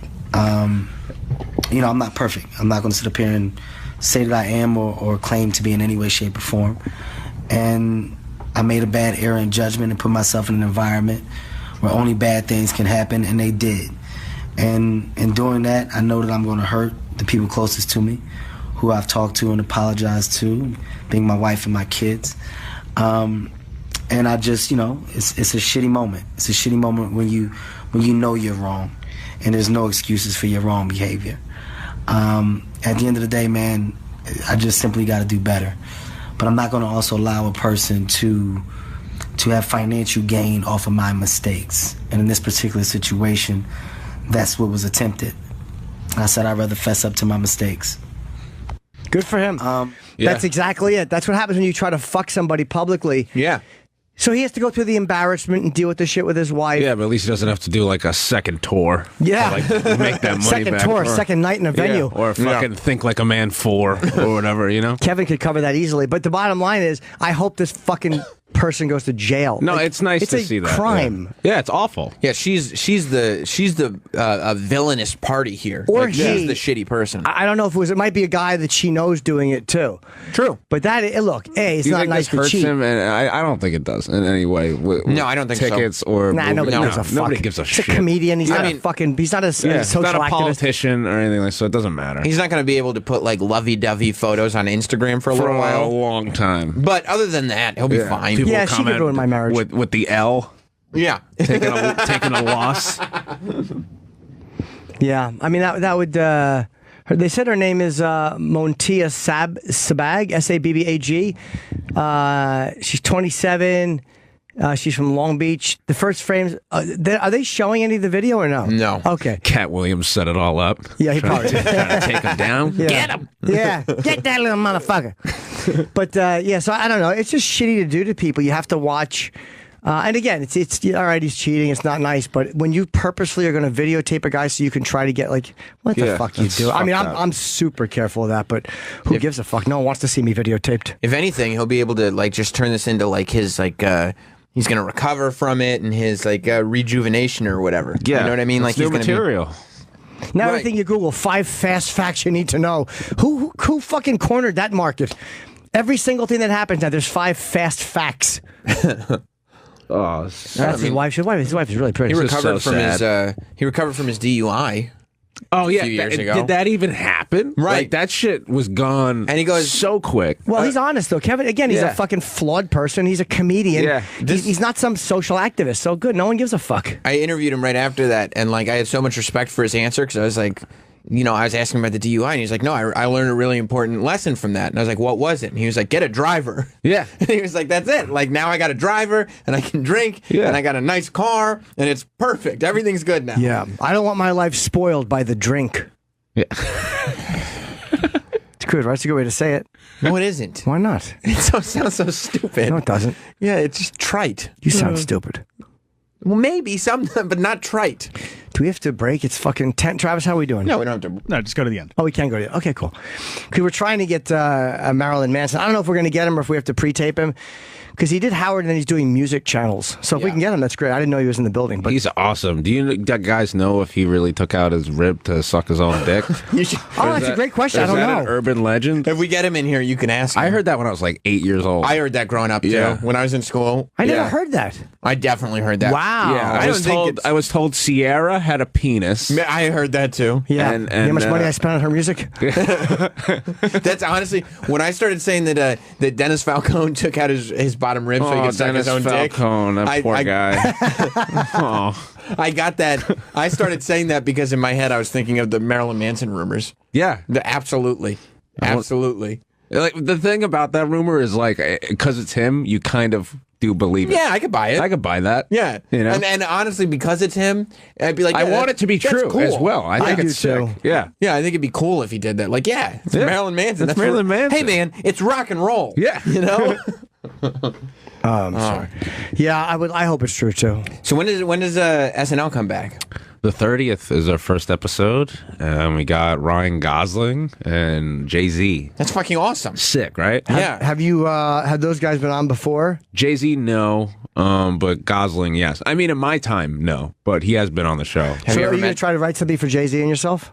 I would love to. Do you do that when there's a guest that you like? Like, fuck, man, this guy's coming on. I'd love to do a scene with him. No, if there's a guest I really am like so excited, I will absolutely try. You will? Yeah, but so does everybody else. So like the odds of you getting it in are 1 in 30 people, you know? Have you met Jay-Z before? I met him once at I think SNL 40. He was like with Beyonce in a corner, and it was like my first year and my first time ever being around famous people. Mm-hmm. So I used to go up to people and go, "Hey, I'm a really big fan, and I'm not going to bother you, and I'm going to leave now."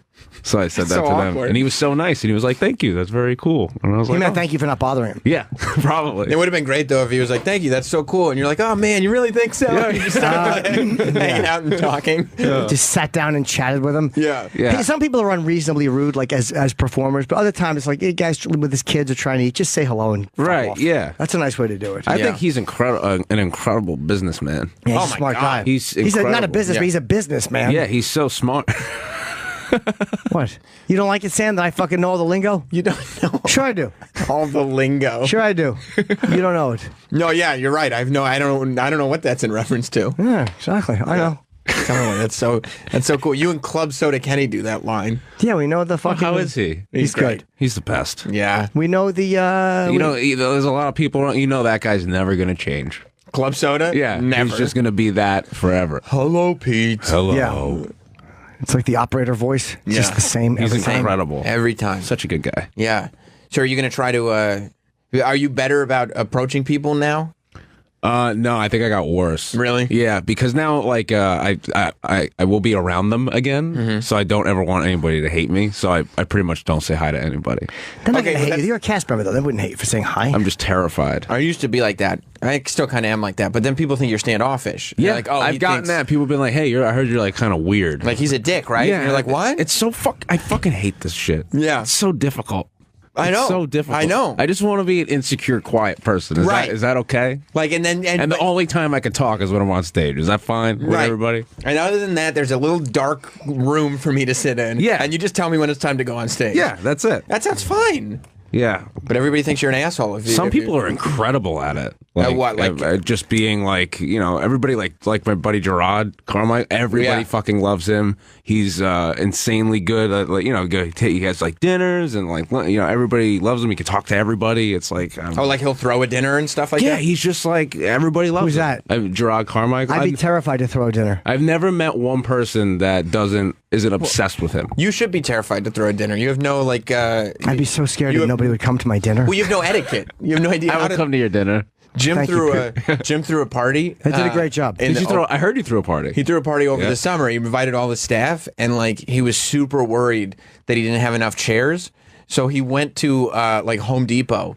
And he got outdoor camping chairs that fold up, like that are made of canvas, and they were in his living room. Yeah, but I didn't have enough chair. I wanted the gang to be able to sit. Fine. Yeah, it was so weird. And I tell me you weren't comfy in that chair. I go, why did you get these camping That's chairs? so They're cute. for the outdoors. And he goes, look at the cup holders in them. They cup holders. What was I supposed to get people That's to sit on? so cute. People sat on them. Yeah, they did. And They were not a a hit. complaint out of the bunch. No, they were a big hit. They were I real just asshole imagine you huggers. getting ready for a party, just like hiding dildos and like stashing things. You're trying to wash the smell off them real quick in case someone finds them, taking them out of the dishwasher. Yeah, no, I don't use sex toys, to be honest. I really You don't. don't? No, and it's not that I'm against them. Have you I'm just- ever? I had a giant fake dick that one girl would like me to put in her pussy because she was a size queen, and that would kind of turn me on to see how far I could get it in, and she loved it. But that was the only one. I had no use for it, really. Yeah, and for we've some done a little reason, strap on, but I've not always much. been creeped out by toys. Like Yeah, I don't my really- friends one time were like, "Let's go to the store where they sell the sex shop or whatever," and I felt so uncomfortable in there, and I felt uncomfortable that the guy behind the counter was looking at us and was like, "Can we help you?" Well, it's a whole like culture that you have to learn, right? Yeah. And if you're outside of it, like, what are those first No, steps? to some people that's like 7-Eleven.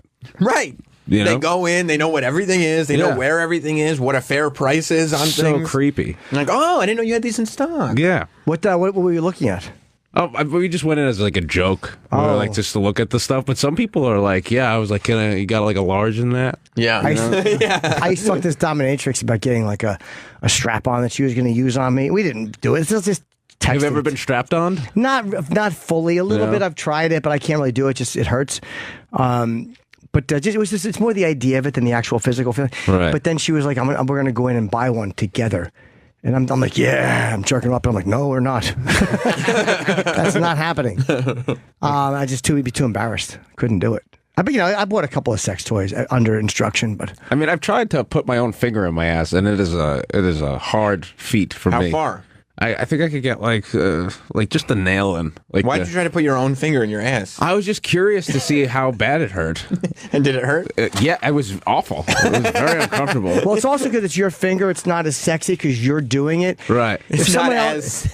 He was like, I wanted to see how bad it hurt. I painted my nail. Yeah. Jim was like, well, it's not quite as sexy. And we're like, he said hurt, not sexy. Yeah, it's not sexy. I have my legs over my head. Yeah, but if a girl does it a little bit, I can't take much, but there can be a hot if a girl does it. Like, How far up? I mean, one small finger. My ass is very Full intolerant. finger, though? No, not a full one, close. Like a pinky? It makes me feel like I have to shit. I did an enema for the first time recently. Oh, Oh, congrats. dude, yeah, I had to do them all the time for Crohn's. I had to do Oh. it because of the, like I said, this medication is making me constipated, and I normally shit like a fucking champ, but I told you I've not been shitting much. So I did it, and it was good. It was a really nice relief. Yeah, you should have told. When we were trying to figure out why you were constipated, you didn't tell anybody you were on AIDS prevention medication. I wasn't 100% sure that was it. Oh. And That was so funny. I may that not I take it walked now. in and I was like, "What are they talking about?" And I was AIDS like, pills. "Is he talking about AIDS?" Like, Yeah. Like the disease? No, AIDS? but like so casually, like, yeah, Right. I take these AIDS. But he said he went down on a hooker, and when he got home, his mouth was bleeding. Right, so he had because he realized, oh my God, I had a cut. Oh, I thought like that her pussy made his mouth bleed. The AIDS spikes came out. Yeah. No, he realized he had a cut, and it's like, oh my god, that's fluid. That must be so scary. Well, he started taking AIDS pills. Yeah, that is kind of frightening. We've all had a few close calls like that. I've been so lucky in my life. I can't believe it. I'm so fucking lucky, and now I'm going to be on the straight and narrow. You are? Yeah, man. I've taken way too many crazy risks. Well, you're going to be on the narrow. Yeah, exactly. It becomes a weird thing when you're taking risks. It's almost like part of it is I like the risk, and a part of it is almost self-destructive. Like it's just not a healthy way to be. So I've gotten super, super lucky, and I'm gonna quit while I'm ahead, and not fuck around anymore. Yeah. Plus now I'm not doing anything. That's great. It's hard not to. I still text, but I can't. You've had a Hall of Fame career. Honestly, Your yeah. stats are astounding. But they're all fucking. There's an asterisk. They're all Cialis and money induced. So believe me, I'm not a purist. There's an asterisk. Oh, there absolutely is. He's like Pete Rose. Yeah, he spent money. It's not good. Got the Barry Bonds. Yeah, it's the Barry Bonds. But yeah, it's been a crazy one. But I kind of want to mellow out. Does that mean you're going to be a good boy when we're in LA? I was a good boy this time in LA, and the girl who I talked to, I've told and I'm trying to express it but she has no idea what a monstrous life I've had. But I tell her, but like the amount of shitty. When I say monstrous, I mean just uncomfortable number of interactions. Right. None were forced, but uncomfortable number of interactions, unhealthy interactions, and I'm giving that up. And I'm okay giving it up, but I want to tell her that you have no idea how much I like you. She should know this. Yeah, she should know the sacrifices that you're making. But it's not. It's the right thing to do. You don't deserve an applause for not cheating. Right. But I mean, I've always been such a fuck up. Yeah, the fact that you don't. It is technically what you're supposed to be doing, but the fact that you never do that. No, it's a big deal. Well, I've done it before. It's a sign of growth. That's right. This is a long distance one. Yeah, I'm in a long distance. And that's right. She's in LA. Yeah. So it's so sad. It makes me so sad. Yeah, it's kind of hard. When you see each other, it's fucking nuts. Does it make you more insecure? Yeah, it used to. Now I'm starting to get out of the whole insecure thing, but long distances, it's really tough. Like if I wasn't able to fly all the time, right. we'd never see each other. Well, now that the show's coming back, or has it been long distance for a long time? Yeah, it's been long distance the whole time. Oh wow. Yeah. But it's long distance for an okay reason. It's because you're on a fucking a hit television show, and because she's got a life in LA. It's not long distance for a bad reason. She understands the. I don't know if she's in the business, but her father, she understands the business. Yeah, she gets it. And so do you. So that's a good reason to be in a long distance. And I noticed this. I don't take my time with this person for granted ever.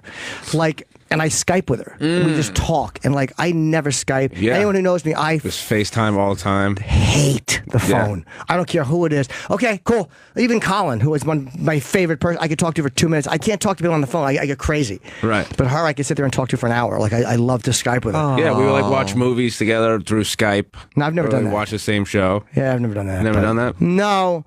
But we do have a show that we watch together, so. What show is it? Narcos? No. Gossip Girl? No. XOXO? That was my show. El Chapo. Yeah, she got me into Gossip Girl. We have to wrap soon? Yeah. So hopefully we'll get, if we get him in the next few minutes, we'll do it for tomorrow, and if not, we won't.